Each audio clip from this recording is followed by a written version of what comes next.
പ്രിയ സഹോദരരെ, കർത്താവായ യേശു ക്രിസ്തുവിൻ്റെ രണ്ടാം വരുന്ന ചാനലിലേക്ക് നിങ്ങൾക്ക് എല്ലാവർക്കും സ്വാഗതം. ധാരാളം ആളുകൾ റാപ്ചറിനെ കുറിച്ച് സംസാരിക്കുകയും അതിനെപ്പറ്റി ക്ലാസ്സിനൊക്കെ പറയുകയും ചെയ്തപ്പോൾ ഞാൻ സ്നേഹപൂർവ്വം സ്വീകരിക്കുകയായിരുന്നു. അപ്പോൾ ഒരു റാപ്ചറിൻ്റെ ഒരു ക്ലാസ് ഇന്നലെ നമ്മൾ കേട്ടു. അതിൻ്റെ മർമ്മത്തിലേക്ക് നമ്മൾ പ്രവേശിക്കുകയാണ് ഇന്ന്. അപ്പോൾ നമ്മൾ ഇന്നലെ കണ്ടത് വെളിപാടിൻ്റെ ഗ്രന്ഥത്തിൽ 18:22-14 വെച്ച് എങ്ങനെയാണ് മനുഷ്യൻ ഭൂമിയിലേക്ക് കവാടങ്ങളിൽ കടക്കേണ്ടതെന്നൊക്കെ നമ്മൾ കണ്ടു. അപ്പോൾ അവിടെ ഞാൻ പറഞ്ഞു വെച്ചത് ഇപ്രകാരമാണ്: നമ്മൾ നമ്മുടെ ഇന്ദ്രിയങ്ങളെ കഴുകി വിശുദ്ധീകരിക്കുന്നവർ ഭാഗ്യവാന്മാർ എന്നാണ് പറഞ്ഞത്. അപ്പോൾ നമുക്ക് റോമാക്കാർക്ക് എഴുതിയ ലേഖനം 6-13 കർത്താവ് പൗലോസ്ലീഹയിൽ പറയുന്നുണ്ട്, നിങ്ങളുടെ അവയവങ്ങളാണ് ഇന്ദ്രിയങ്ങൾ. അപ്പോൾ ഇന്ദ്രിയങ്ങൾ എന്ന് പറയുമ്പോൾ നമ്മുടെ അവയവങ്ങൾ ആണെന്ന് കൂടി നമ്മൾ തിരിച്ചറിയണം. അപ്പോൾ ഇന്ദ്രിയങ്ങൾക്കപ്പുറത്തേക്ക് ചില അവയവങ്ങൾ കൂടി കർത്താവ് ഇതിനെ ലക്ഷ്യമാക്കുന്നുണ്ട്. അപ്പോൾ അവയവങ്ങളെന്ന് ഇന്ദ്രിയവുമാണ്, അവയവമാണ്. അപ്പോൾ ഇന്ദ്രിയങ്ങൾ 5 ആണെങ്കിൽ അവയവങ്ങളും കൂടെ കൂടുമ്പോൾ അതിനകത്ത് കുറച്ചുകൂടെ പങ്കാളിത്തമുണ്ട്. നമ്മുടെ ശരീരത്തിൻ്റെ ത്വക്ക്, കയ്യ്, നമ്മുടെ ഭാവനകൾ, ചിന്തകൾ, ഇതെല്ലാം അതിനകത്ത് വരുന്നുണ്ട്, തലച്ചോറൊക്കെ വരുന്നുണ്ട്. അപ്പോൾ നമുക്ക് മനസ്സിലാക്കാം അവയവങ്ങൾ. അപ്പോൾ ശരിക്കും പറഞ്ഞാൽ അതിൻ്റെ ഒരു മൊത്തത്തിൽ അർത്ഥം പറയുമ്പോൾ ഒരു മനുഷ്യൻ, പൂർണ്ണമായ ഒരു മനുഷ്യൻ എങ്ങനെയാണ് റാപ്ചറിനൊരുങ്ങുക, അഥവാ ഇതെങ്ങനെയാണ് ശരീരത്തെ കഴുകുക എന്ന് നമ്മൾ അറിഞ്ഞിരിക്കണം. അപ്പോൾ അറിയാതെ നമുക്കൊന്നും ചെയ്യാൻ പറ്റില്ല. പ്രിയപ്പെട്ട, അതിനു മുമ്പ് ഒരു കമൻ്റായിട്ട് ചോദിച്ച ചില ചോദ്യങ്ങളുടെ ഉത്തരം കൂടെ ചെറുതായിട്ട് പറഞ്ഞുകൊണ്ട് ഞാനത് നിങ്ങളുടെ സംശയങ്ങളെ നിവൃത്തീകരിച്ചുകൊണ്ട് തന്നെ ഞാൻ കുറച്ച് ക്ലാസ്സിൽ പോകാം. നമുക്ക് മനസ്സിലാക്കേണ്ടത് ഈ വചനങ്ങളെയൊക്കെ നമ്മൾ ശ്രദ്ധിക്കുകയും പഠിക്കുകയും ചെയ്യേണ്ടത് എങ്ങനെയാണെന്ന് നമ്മൾ നോക്കുമ്പോൾ നമുക്കറിയാം. ഈ അഭിപ്രായം പറയുന്നതിൽ, കമൻറ്റ് പറയുന്നതിൽ കുറച്ച് ആൾക്കാർ പറയാണ്, പുതു സ്നാനം സ്വീകരിച്ച് യേശു ക്രിസ്തു വിശ്വസിച്ചാൽ നമ്മൾ രക്ഷപ്പെടും. നമ്മൾ സ്നാനം മുങ്ങി, ഇപ്പോൾ പന്തക്കോസ്തായിലാണെങ്കിൽ അല്ലെങ്കിൽ ക്രിസ്ത്യാനിയായിട്ട് ഒരാൾ ക്രിസ്തുവിലേക്ക് വരുന്നു, അവർ മാമോദീസ സ്വീകരിച്ച് അങ്ങനെ വന്നാൽ രക്ഷപ്പെടും, ഇതൊക്കെ എന്ന് പറയുന്നു. പക്ഷെ അവിടെ ഈ വിഭാഗത്തിൽപ്പെട്ട ആൾ പന്തക്കോസ്തലോ അല്ലെങ്കിൽ മറ്റേത് വിഭാഗമായിക്കോട്ടെ, കത്തോലിക്ക സഭ ഏത് വിഭാഗമായിക്കോട്ടെ, അവർക്ക് പറ്റിയ തെറ്റ് എവിടെയാണെന്ന് ചോദിച്ചാൽ, പ്രിയപ്പെട്ടവരെ, ഇതിനൊരു കാലഘട്ടമുണ്ടായിരുന്നു. യേശു ക്രിസ്തു വന്ന് സുവിശേഷം പറഞ്ഞ ശേഷം അപ്പസ്തോലന്മാർ ഈ പ്രവൃത്തികൾ ആരംഭിച്ച് ഏറ്റെടുത്ത് സുവിശേഷം പറഞ്ഞ് അനേകായിരങ്ങൾ സ്നാനമേറ്റ്, പന്തക്കോസ്ത് ഭാഗത്തു കൂടെയും ക്രിസ്ത്യാനികൾക്ക് സ്നാനമേറ്റ് സുവിശേഷം പ്രഘോഷിച്ചും യേശുവിൽ അംഗമായിക്കൊണ്ട് അവർ രക്ഷപ്പെട്ടു. അത് ശരി തന്നെയാണ്. പക്ഷേ എപ്പോൾ, എവിടെ വരെ, അവിടെ നമ്മൾ പഠിക്കണം. അതുകൊണ്ടാണ് വെളിപാട് ഗ്രന്ഥത്തെ വ്യാഖ്യാനിക്കുമ്പോൾ, പഠിക്കുമ്പോൾ, അതിൻ്റെ അർത്ഥതലങ്ങൾ ഗ്രഹിക്കുമ്പോൾ, അതിനെക്കുറിച്ച് പറയുമ്പോൾ ആ കാലഘട്ടത്തെ മനസ്സിലാക്കിക്കൊണ്ട് വേണം നമ്മൾ ഇതിൻ്റെ കാര്യങ്ങൾ പറയാൻ. ഇപ്പോൾ ഉദാഹരണം പറഞ്ഞാൽ, നമുക്ക് ഒറ്റ ഉദാഹരണം പറഞ്ഞാൽ നിങ്ങൾക്കത് മനസ്സിലാവും. പ്രിയപ്പെട്ട, AI റോബോട്ട് എന്ന് പറയുന്ന സാധനം ഇപ്പോൾ കണ്ടുപിടിക്കപ്പെട്ടിട്ടുണ്ട്. ഈ AI റോബോട്ട് എന്ന് പറയുന്നത് വിശുദ്ധ ഗ്രന്ഥത്തിൽ, വെളിപാടിൻ്റെ പുസ്തകത്തിൽ 13-ാം അധ്യായത്തിൽ എഴുതി വെച്ചിട്ടുണ്ട്. അപ്പോൾ അത് കണ്ടുപിടിക്കപ്പെട്ട കാലഘട്ടത്തിൽ സംസാരിക്കുമ്പോൾ AI റോബോട്ടിൻ്റെ ഭവിഷ്യത്തുകളെക്കുറിച്ച് കഴിഞ്ഞ ദിവസം മാർപ്പാപ്പ വളരെ വ്യക്തമായി പറഞ്ഞു. AI റോബോട്ട് എന്ന് പറയുന്നത് എന്താണ്? ശരിക്കും ഒരു മനുഷ്യനെ പോലെ തന്നെ യന്ത്രരൂപമാണ്. മനുഷ്യൻ ചെയ്യുന്ന പ്രവൃത്തികൾ ചെയ്യുക. അതിൻ്റെ പുരുഷ ശരീരവും അവർ സൃഷ്ടിക്കുന്നു, സ്ത്രീ ശരീരവും അവർ സൃഷ്ടിക്കുന്നു. അപ്പോൾ ഈ സൃഷ്ടിക്കപ്പെട്ട ഈ കാലഘട്ടത്തെക്കുറിച്ച്, ഇതിൻ്റെ ഭവിഷ്യത്തെക്കുറിച്ച് പറയുമ്പോൾ ഇപ്പോഴല്ലേ അത് പറയാൻ പറ്റുള്ളൂ. ഒരു 150 വർഷങ്ങൾക്ക് മുമ്പ് AI റോബോട്ടിനെ കുറിച്ച് നമുക്ക് പറയാൻ പറ്റുമായിരുന്നോ? ഇല്ല. അപ്പോൾ AI റോബോട്ടിൻ്റെ ശരീരങ്ങളെ കണ്ടും കേട്ടും മനസ്സിലാക്കിയിരിക്കുന്ന ഈ കാലഘട്ടത്തിൽ സംഭവിക്കുന്ന വലിയ ചതി, മനുഷ്യൻ എത്തപ്പെട്ട ചതിയെക്കുറിച്ച് സംസാരിക്കുമ്പോൾ ഇപ്പോഴാണ് സംസാരിക്കേണ്ടത്. അപ്പോൾ ഈ കാലഘട്ടത്തിന് മുമ്പുണ്ടായിരുന്ന സ്നാനമേൽക്കപ്പെട്ടവർ, അതായത് വേറൊരു ഉദാഹരണം പറയാൻ ചേർത്ത് പറയാം. അതുകൊണ്ട് നിങ്ങൾ ഗ്രഹിച്ചാലേ ഈ വചനത്തിൻ്റെ കാലഘട്ടങ്ങളെ, യുഗം എവിടെ എത്തി, ഏത് യുഗത്തിലാണ് ഈ വചനം പ്രവേശിക്കുന്നത് മനസ്സിലാക്കിക്കൊണ്ട് പന്തക്കോസ്ത് വിഭാഗമായാലും ക്രിസ്ത്യൻ വിഭാഗമായാലും നിരീശ്വരവാദിയായാലും മറ്റേത് മനുഷ്യനുമായിക്കോട്ടെ, അവർക്ക് ദൈവത്തിൻ്റെ ആത്മാവിനെ ഗ്രഹിക്കണമെങ്കിൽ ഈ കാലഘട്ടത്തെ വിവേചനം. അതുകൊണ്ടാണ് കർത്താവ് പറഞ്ഞത്, നിങ്ങൾ ഈ കാലഘട്ടത്തെ വിവേചിക്കാത്ത എന്തുകൊണ്ട്? ആകാശത്ത് ചുമന്നിരിക്കുന്നു, മഴയുണ്ടാകുമെന്നൊക്കെ നിങ്ങൾ പറയുന്നു. എന്തുകൊണ്ടെന്നാൽ ഈ ലോകത്തെ വിധിക്കാൻ, ഈ കാലത്തെ വിവേചിക്കാൻ നിങ്ങൾക്ക് എന്തുകൊണ്ട് കഴിയുന്നില്ല? അത് യേശുവിൻ്റെ ഒരു ചോദ്യമാണ്. ആ ചോദ്യത്തെ നമ്മൾ മനസ്സിലാക്കുമ്പോൾ, പ്രിയ സഹോദരങ്ങളെ, ഇപ്പം ഞാൻ ഉദാഹരണം പറഞ്ഞാൽ അതിൻ്റെ ഒരു ഉദാഹരണം ഇവിടെ വ്യക്തമായി ഞാൻ പറയാം. അതായത് നമ്മുടെ ഇൻ്റർനെറ്റ് സംവിധാനം എന്ന് പറയുന്ന ഈ ലോകത്തു നിന്ന് ഏറ്റവും ആദ്യമായി ബഹിരാകാശത്തേക്കും ഇങ്ങനെ കുതിച്ചു പാഞ്ഞ റോക്കറ്റുണ്ട്. അത് ഏറ്റവും ആദ്യം കണ്ടുപിടിക്കപ്പെട്ടതും ഏറ്റവും ആദ്യം റോക്കറ്റ് മുകളിലേക്ക് വിട്ടതും ആരായിരുന്നു? അമേരിക്കക്കാരായിരുന്നു. ആ അമേരിക്കൻ ബഹിരാകാശത്തേക്ക് പോയ ആ റോക്കറ്റ് ആ റോക്കറ്റ് ബഹിരാകാശത്തെത്തി. അതിനുശേഷം എന്തായി, അതിൽ നിന്ന് ഇങ്ങോട്ട് തിരിച്ച് സിഗ്നലുകൾ വരുന്നു. ആ സിഗ്നലുകൾ ഭൂമിയിലിരുന്ന് സ്വീകരിക്കുന്നു. ആ സ്വീകരിക്കുന്നത് ആദ്യം മിലിറ്ററി ആവശ്യങ്ങൾക്കായിരുന്നു ഉപയോഗിച്ചിരുന്നത്. പിന്നെ അവർ ബിസിനസ്സിലേക്ക് വന്നു, കച്ചവടത്തിലേക്ക് വന്നു, അതിൻ്റെ അനേക കാര്യങ്ങൾ ഉത്പാദിപ്പിച്ചു. അങ്ങനെ വന്നപ്പോൾ വാർത്താ ചാനലായി. വാർത്താ ചാനൽ മാറിയിട്ട് അത് മറ്റ് വിവിധ പരിപാടികൾക്കും മനുഷ്യൻ്റെ ആസ്വാദനത്തിൻ്റെ മേഖലകളെ കണ്ടെത്തിക്കൊണ്ട് അതിൽ നിന്ന് ബിസിനസ് ചെയ്ത് കച്ചവടം ചെയ്തതിൻ്റെ സമ്പത്തും പണവും ധനവും ഒരുപാട് കോടാനുകോടി മഴവെള്ളം പോലെ കടൽ പോലെ സമ്പത്ത് വലിച്ചു കൂട്ടി വെക്കാൻ കഴിയുന്ന ഒരു സംഭവമാണിത്. മനസ്സിലാക്കി കഴിയുന്ന ആ കാലഘട്ടത്തിന് മുമ്പുള്ള സ്നാനമേറ്റം.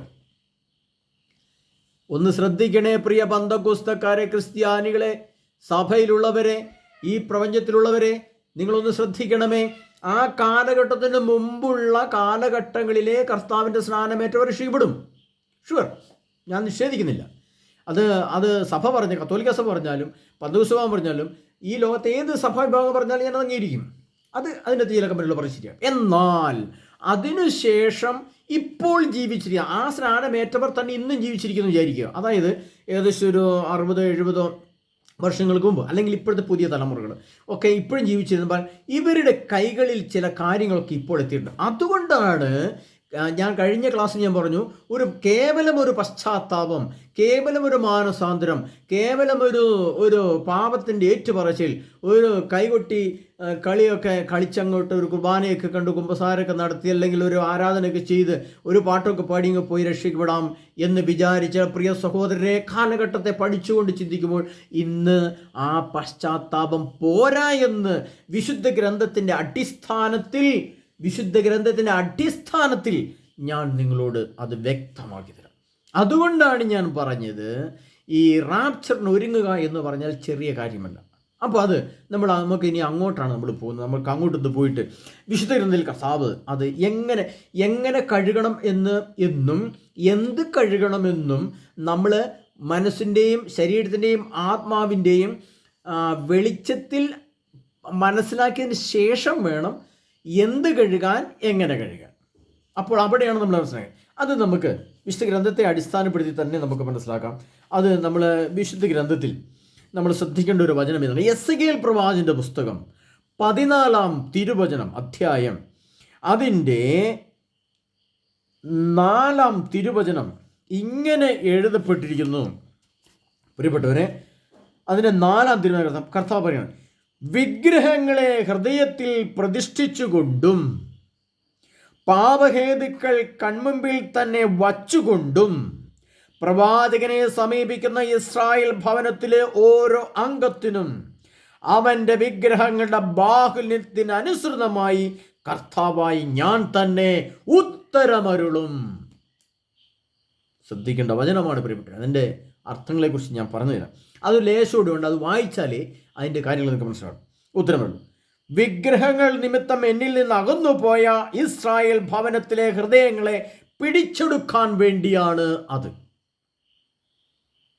ഇസ്രായേൽ ഭവനത്തോട് പറയുക, ദൈവമായ കർത്താവ് കൽപ്പിക്കുന്നു, പറയുകയല്ല കൽപ്പിക്കുക. തിരിച്ചറിഞ്ഞോണേ, വചനം വായിക്കുമ്പോൾ ഞാൻ ഇന്നലെ പറഞ്ഞു, അതിന് സ്വർഗം അർത്ഥമാക്കുന്ന അർത്ഥമുണ്ട്, ഭൂമി അഥവാ സഭാതലത്തിൽ അർത്ഥമാക്കേണ്ട അർത്ഥമുണ്ട്, മരണാനന്തരം അത് ഏത് തലത്തിലാണ് അതിനെ നമ്മൾ ഇപ്പോൾ മനസ്സിലാക്കേണ്ടെന്ന് അർത്ഥമുണ്ട്.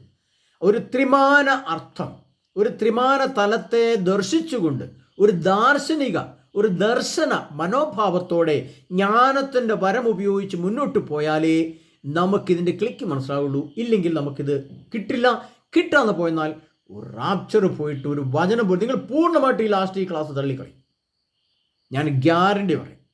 ഇതേതോ വട്ടം പറഞ്ഞ ക്ലാസ്, ഇതൊക്കെ എന്ത് ക്ലാസ് എന്നുമായിട്ട് കംപ്ലീറ്റ് നിങ്ങൾ തള്ളിക്കളഞ്ഞുകൊണ്ട് നിങ്ങൾ ഈ ദൈവവചനത്തെ തള്ളിക്കളയും. പ്രിയപ്പെട്ടവരെ, അത്ര നിഗൂഢമാണ് ദൈവമായ കർത്താവിൻ്റെ വചനം ഗ്രഹിക്കുന്നത്.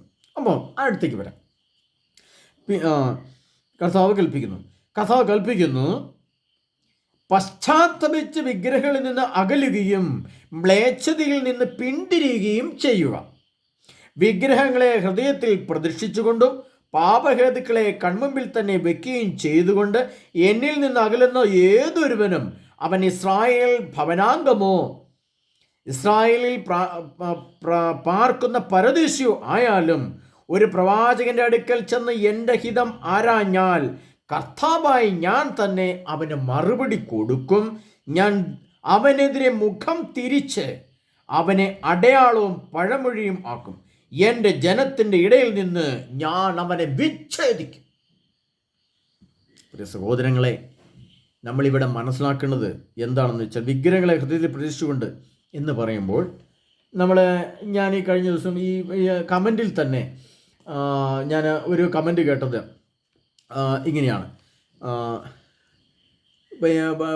നമ്മൾ നൊവേന ചെല്ലുക, മാതാവിൻ്റെയും ശ്രീപിതാവിൻ്റെയും ഒക്കെ രൂപങ്ങൾ വെച്ചിട്ട് ആരാധിക്കുക, അതൊക്കെ നമ്മളിങ്ങനെ ചെയ്യുമ്പോൾ അത് വിഗ്രഹാരാധനയല്ലേ? അപ്പോൾ ക്രിസ്ത്യാനികളെല്ലാം വിഗ്രഹാരാധനയല്ലേ ചെയ്യുന്നത് എന്നൊക്കെ ചോദിച്ചുകൊണ്ട് കുറേ ആളുകൾ അതിനെപ്പറ്റി പറഞ്ഞു. പന്തക്കുസ്താക്കാരുടെ അനുഭവങ്ങളിൽ, അറിവിൽ, ജ്ഞാനത്തിൽ തെറ്റുപറ്റിയത് എവിടെയാണെന്ന് ഞാൻ പറഞ്ഞുതരാം. അത് വളരെ വ്യക്തമായിട്ട് പന്തക്കുസ്തൽ സഭയെ മൊത്തം രക്ഷിക്കാൻ വേണ്ടി ഞാൻ ഒരു കാര്യം പറഞ്ഞു. നിങ്ങൾ ആരും തർക്കിക്കാൻ നിൽക്കരുത്. അതിൻ്റെ അടിസ്ഥാന സത്യം എന്താണെന്ന് ഞാൻ പറഞ്ഞ വചനത്തിൻ്റെ ജ്ഞാനവചനത്തിൽ അടിസ്ഥാനപ്പെടുത്തി നിങ്ങൾ നോക്കണം. അത് റോമാക്കാർക്ക് എഴുതിയ ലേഖനം 1-ാം അധ്യായം അതിൻ്റെ 22-ാം തിരുവചനത്തിൽ പരമപരിശുദ്ധനായ പരിശുദ്ധാത്മാവ് എഴുതി വെച്ച വചനം നിങ്ങൾ ശ്രദ്ധിച്ചു പഠിക്കണമേ. പന്തക്കുസ്തൽ വിഭാഗമേ, നിങ്ങൾ മനസ്സിലാക്കണമേ. അതിപ്രകാരം എഴുതി, ജ്ഞാനികളെന്ന് അവകാശപ്പെട്ടുകൊണ്ട് അവർ ഭോഷന്മാരായി തീർന്നു. അവർ അനശ്വരനായ ദൈവത്തിൻ്റെ മഹത്വം നശ്വരമായ മനുഷ്യൻ്റെയോ പക്ഷികളുടെയോ മൃഗങ്ങളുടെയോ ഇഴജന്തുക്കളുടെയോ സാദൃശ്യമുള്ള വിഗ്രഹങ്ങൾക്ക് കൈമാറി. അതിൻ്റെ അർത്ഥം ഞാൻ ഇതിൻ്റെ ഈ ക്ലാസ്സിൻ്റെ ഇതിനകത്തേക്ക് വരുന്നുണ്ട് ആ സംഭവം. അതുകൊണ്ട് ഞാനത് നിങ്ങൾക്ക് പറഞ്ഞുതരാം. അതിൻ്റെ അർത്ഥം കുറേ ഇവിടെ തന്നെ വരുന്നുണ്ട്. അപ്പോൾ ഞാൻ അത് പറഞ്ഞുതരാം. അപ്പോൾ സാദൃശ്യമുള്ള വിഗ്രഹങ്ങൾക്ക് എന്ന് പറഞ്ഞ വസ്തുക്കൾക്ക്, ഒന്ന് അനശ്വരനായ ദൈവത്തിൻ്റെ മഹത്വം, നശ്വരനായ മനുഷ്യൻ, നശിച്ചു പോകുന്ന മനുഷ്യൻ. അതായത് ഇന്നത്തെ ഗായകന്മാർ, സിനിമാ നടന്മാർ, രാഷ്ട്രീയക്കാർ, വ്യവസായികൾ, സൗന്ദര്യമുള്ളവർ, സമ്പത്തുള്ളവർ, അറിവിജ്ഞാനമുള്ളവർ, അങ്ങനെ മനുഷ്യൻ കാണുകയും പൂജിക്കുകയും സ്നേഹിക്കുകയും ബഹുമാനിക്കുകയും ചെയ്യുന്ന, അതായത് നമ്മുടെ മെത്രാന്മാർ, അച്ചന്മാർ, വചനപ്രഘോഷകർ, അതിൻ്റെ രീതിയിൽ നിൽക്കുന്നവർ, കലാകാരന്മാർ, ഇങ്ങനെയുള്ള എല്ലാവരെയും ദൈവമായ കർത്താവ് വിഗ്രഹത്തിൻ്റെ ഗണത്തിൽപ്പെടുത്തിയിരിക്കുകയാണ്. എന്തുകൊണ്ടാണ്? മനുഷ്യനെ അതിനെ ആരാധിക്കുന്നു. അങ്ങേയറ്റം ബഹുമാനവും സ്നേഹവും റെസ്പെക്റ്റ് കൊടുക്കും. അനശ്വരനാദൈവത്തിനും നശ്വരനായ മനുഷ്യൻ്റെയോ, അടുത്തത് എന്താണ്? മൃഗങ്ങളുടെയോ, അതായത് മൃഗങ്ങൾ എന്ന് പറഞ്ഞു കഴിഞ്ഞാൽ കാളകളുടെയോ എന്നർത്ഥം. കാളകൾ എന്ന് പറഞ്ഞാൽ വയലുകളെയാണ്. വയലുകൾ എന്ന് പറഞ്ഞാൽ ഇന്നത്തെ ഇംഗ്ലീഷ് വിദ്യാഭ്യാസം, IITs, OILTs, engineering college, nursing college, ഇതെല്ലാം ധനം തരുന്ന കാളുകളുടെയോ മൃഗങ്ങളുടെയോ കാളുകളുടെയോ. അടുത്ത ഇഴയന്തുക്കളുടെയോ. ഇഴയന്തുക്കൾ എന്ന് പറഞ്ഞാൽ വ്യഭിചാരത്തിൻ്റെ ദുരാത്മാവിനെയാണ് പാമ്പ് എന്ന് പറയുന്നത്. പാമ്പ് കത്തോലിക്ക സഭയുടെ അല്ലെങ്കിൽ ദൈവവചനത്തിൻ്റെ അടിസ്ഥാനത്തിൽ വ്യഭിചാരത്തിൻ്റെ സിമ്പൽ രൂപമാണ് പാമ്പ്. അപ്പോൾ ഇഴയന്തുക്കളുടെയോ, അത് ഇന്നത്തെ സിനിമകളും സീരിയലുകളും ബ്ലൂബിലും ബാക്കപ്സും എല്ലാ ഒരു സിസ്റ്റത്തിൽ എല്ലാ ലൈംഗിക ആവേശവും കാഴ്ചകളും തരുന്ന മനുഷ്യൻ്റെ ഇന്ദ്രിയങ്ങൾ ആണ്. അത് ഇഴയന്തുക്കളുടെയോ. പക്ഷികളുടെയോ സാദൃശ്യമുള്ള വിഗ്രഹങ്ങൾക്ക് കൈമാറി. പക്ഷി എന്ന് പറയുമ്പോൾ ദൈവത്തിൻ്റെ പരിശുദ്ധാത്മാവ് പ്രാമിൻ്റെ രൂപത്തിലാണ് വന്നതെങ്കിൽ വിശുദ്ധ ഗ്രന്ഥത്തിൽ അത് നമുക്ക് പരിശുദ്ധാത്മാവിൻ്റെ പക്ഷി മാത്രമേ യഥാർത്ഥത്തിൽ വേണ്ടൂ. എന്നാൽ അത് വെളിപാടിൻ്റെ ഗ്രന്ഥം 18-ാം അധ്യായം 3-ാം തിരുവചനം, അശുദ്ധവും ഭീവത്സവുമായ സകല പക്ഷികളുടെയും താവളമായി എന്ന് എഴുതി. അവിടെ ഒരു അശുദ്ധവും ഭീവത്സവുമായ കുറേ പക്ഷികളെക്കുറിച്ച് പറയുന്നു. നമുക്കത് അങ്ങോട്ടും വരാം. അതിനു മുമ്പ് നമ്മൾ ഈ വചനത്തിലൂടെ കടന്നു പോയാലേ നമുക്കിതിൻ്റെ തീവ്രത മനസ്സിലാകുള്ളൂ. അപ്പോൾ വിഗ്രഹങ്ങളെ ഹൃദയത്തിൽ പ്രദർശിച്ചുകൊണ്ടും പാപഹേതുക്കളെ കൺമുമ്പിൽ തന്നെ വച്ചുകൊണ്ടും, അപ്പോൾ പാപം ചെയ്യുവാൻ, തിന്മ പ്രവർത്തിക്കുവാൻ കൺമുൻപിൽ വയ്ക്കുന്ന സാധനം അതെന്താണ്? അപ്പോൾ നമ്മൾ പറയണം, അത് നമുക്കൊരു 100 വർഷം പുറകോട്ട് പിടിക്കാം. അതായത് ആ കാലഘട്ടത്തെക്കുറിച്ച് ഞാൻ പറഞ്ഞുതരാം. തിന്മ ചെയ്യാൻ ഉപയോഗിക്കുന്ന റോമർ 1:23 1-ാം അധ്യായത്തിൽ പറഞ്ഞ മനുഷ്യൻ്റെ തിന്മ എന്ന പാപം എന്നുള്ളത് പാപത്തിൻ്റെ പ്രവൃത്തി രൂപമാണ് തിന്മ. പാപത്തിന് തെളിവില്ല, തിന്മയ്ക്ക് തെളിവുണ്ട്. തെളിവ് ശിക്ഷിക്കപ്പെടാനുള്ളതാണ്, പാപം മോചിക്കപ്പെടാനുള്ളതാണ്. അത് പ്രത്യേകം ഓർത്തിരിക്കണം പ്രിയപ്പെട്ടവരെ. അപ്പോൾ നമ്മൾ ഈ കാര്യങ്ങൾ മനസ്സിലാക്കണം. നമ്മൾ പാപം ചെയ്യാൻ വേണ്ടി നമ്മുടെ കൺമുമ്പിൽ ഇന്ന് വെക്കുന്നത് എന്താണ്? അതായത് ഏറ്റവും ആദ്യമത്തെ റോക്കറ്റ് ആകാശത്തിലേക്ക് പോയി, അവിടുന്ന് ആ കാലഘട്ടത്തിൽ ടെലിവിഷൻ വന്നു. അതിന് അതിനകത്തെ പരിപാടികൾ, പ്രോഗ്രാമുകൾ നമ്മുടെ മുമ്പിൽ ടെലിവിഷൻ വെച്ചുകൊണ്ട് നമ്മളെല്ലാ പരിപാടികളും കാണുന്നത്. ഇന്ന് കുറച്ച് കഴിഞ്ഞപ്പോൾ അത് കമ്പ്യൂട്ടറിലേക്ക് വന്നു. കമ്പ്യൂട്ടർ മാറി കഴിഞ്ഞപ്പോൾ ഇന്ന് എന്തായിട്ട് വന്നു? അത് മൊബൈലായിട്ട് വന്നു. അപ്പോൾ പാപം ചെയ്യാൻ ഇന്ന് ഉപയോഗിക്കുന്ന, തിന്മ ചെയ്യാൻ ഇന്ന് മനുഷ്യൻ ഉപയോഗിക്കുന്ന, കൺമുൻപിൽ വയ്ക്കുന്നവ വെച്ചുകൊണ്ട്, വിഗ്രഹങ്ങളെ ഹൃദയത്തിൽ പ്രതിഷ്ഠിച്ചുകൊണ്ടും പാപഹേതുക്കൾ കൺമുമ്പിൽ തന്നെ വെച്ചുകൊണ്ടും പ്രവാചകനെ സമീപിക്കുന്ന ഇസ്രായേൽ ഭവനത്തിലെ ഓരോ അംഗത്തിനും അവൻ്റെ വിഗ്രഹങ്ങളുടെ ബാഹുല്യത്തിന് അനുസൃതമായി കർത്താവ് ഞാൻ തന്നെ ഉത്തരമല്ലോ. അവിടെ നമ്മളൊരു തിരുത്തൽ വെച്ച് വായിക്കണം. എങ്ങനെയാണെന്ന് അറിയാമോ? വിഗ്രഹങ്ങളെ ഹൃദയത്തിൽ വെച്ചുകൊണ്ട്, അപ്പോൾ വിഗ്രഹങ്ങൾ എന്തൊക്കെയാണ് ഞാൻ പറയുന്നത്? 4 ഞാൻ മുമ്പേ പറഞ്ഞു. അതിൻ്റെ വിവിധ രൂപങ്ങളുണ്ട്, അത് ഞാൻ പറഞ്ഞുതരാം. നിങ്ങൾ ശ്രദ്ധിക്കണം. കൺമുമ്പിൽ വെച്ചുകൊണ്ടും പാപഹേതുക്കൾ കൺമുമ്പിൽ വെച്ചുകൊണ്ടും പ്രവാചകനെ സമീപിക്കുന്ന ഇസ്രായേൽ ഭവനത്തിലെ, പ്രവാചകനെ എന്ന് പറയുമ്പോൾ എന്നായിരുന്നു പ്രവാചകൻ? ഈ യേശു ക്രിസ്തുവിൻ്റെ സുവിശേഷം പ്രഘോഷിക്കുന്ന ആ കാലയുടെ അപ്പസ്തോലന്മാരുടെ കാലം വരെ ഉള്ളതാണ് പ്രവാചകൻ. അതിനുശേഷം കാലഘട്ടം ആ 12 അപ്പസ്തോലന്മാരുടെ സുവിശേഷം കഴിഞ്ഞപ്പോൾ പിന്നീട് പരിശുദ്ധാത്മാവിനെ ഏറ്റെടുത്ത് അപ്പസ്തോലന്മാർ സഭ പോലെ രൂപാന്തരപ്പെട്ട് വന്ന് ഇന്നത്തെ കാണുന്നത് അതല്ല പ്രവാചകന്മാർ. അന്ന് എന്നാൽ ഇന്ന് ആ സഭയുടെ സ്ഥാനത്ത്, ആ പ്രവാചകന്മാരുടെ സ്ഥാനത്ത് ഇന്ന് ലോകത്തുള്ളത് നമ്മുടെ കത്തോലിക്ക സഭയാണ്. അതിനകത്ത് പ്രവാചകന്മാരുള്ള വൈദികരെ, വചനപ്രഘോഷകരെ എല്ലാം ഉദ്ദേശിക്കുന്നത് ഇന്ന് ഈ വിഭാഗത്തെയാണ് ദൈവം അർത്ഥമാക്കുന്നത്. അപ്പോൾ നമ്മൾ പറയുന്നത് ഇസ്രായേൽ ഭവനത്തിലെ ഓരോ അംഗത്തിനും. അപ്പോൾ നമ്മൾ വിചാരിക്കണം, ഇസ്രായേൽക്കാരെ നമ്മളങ്ങ് വിടുക. ഈ ഇസ്രായേൽക്കാരെന്ന് പറയുന്നത് ഈ വചനം എഴുതുമ്പോൾ അന്ന് ഇസ്രായേൽക്കാരുള്ള കത്തോലിക്ക സഭയില്ല. ഇത് നമ്മൾ ക്ലിക്കാവണേ, നമ്മുടെ തലക്കത്ത് ക്ലിക്കിലാണ് പ്രിയ സഹോദരങ്ങളെ. നമ്മളിതാണ് വചനം വായിക്കുമ്പോൾ, ദൈവവചനം വായിക്കുമ്പോൾ അതിൻ്റെ തലങ്ങൾ, അതിൻ്റെ കാലഘട്ടങ്ങളെ, അതിന് ദൈവം അർത്ഥമാക്കുന്ന ആ ആശയത്തെ, അതിൻ്റെ നിഗൂഢരഹസ്യത്തെ വെളിപ്പെട്ട് കിട്ടണമെങ്കിൽ നമുക്ക് മനസ്സിലാക്കാം അന്ന് കത്തോലിക്ക സഭയില്ല. അപ്പോൾ ഇന്ന് കത്തോലിക്ക സഭയുള്ളപ്പോൾ, കത്തോലിക്ക സഭ എന്ന് പറയുന്നത് മൊത്തമായിട്ടാണ് ഉദ്ദേശിക്കുന്നത്. അതായത് എംബർമാരിലായിക്കോട്ടെ, സ്പിറ്റിൻ ജ്യൂസ് ആയിക്കോട്ടെ, പന്തക്കോസ്തിൻ്റെ 100 കണക്കിന് വിഭാഗമായിട്ടെ, കത്തോലിക്ക സഭയുടെ 100 വിഭാഗമായിക്കോട്ടെ, RC ആയിക്കോട്ടെ, മറ്റ് സഭാ വിഭാഗങ്ങളൊക്കെ ആയിക്കോട്ടെ, മറ്റൊക്കെ കത്തോലിക്ക സഭയിൽ തന്നെ എത്രയോ വിഭാഗങ്ങളുണ്ട്. RC ഉണ്ട്, കുറേ വിഭാഗങ്ങളുണ്ട്, നമുക്കറിയാതെ.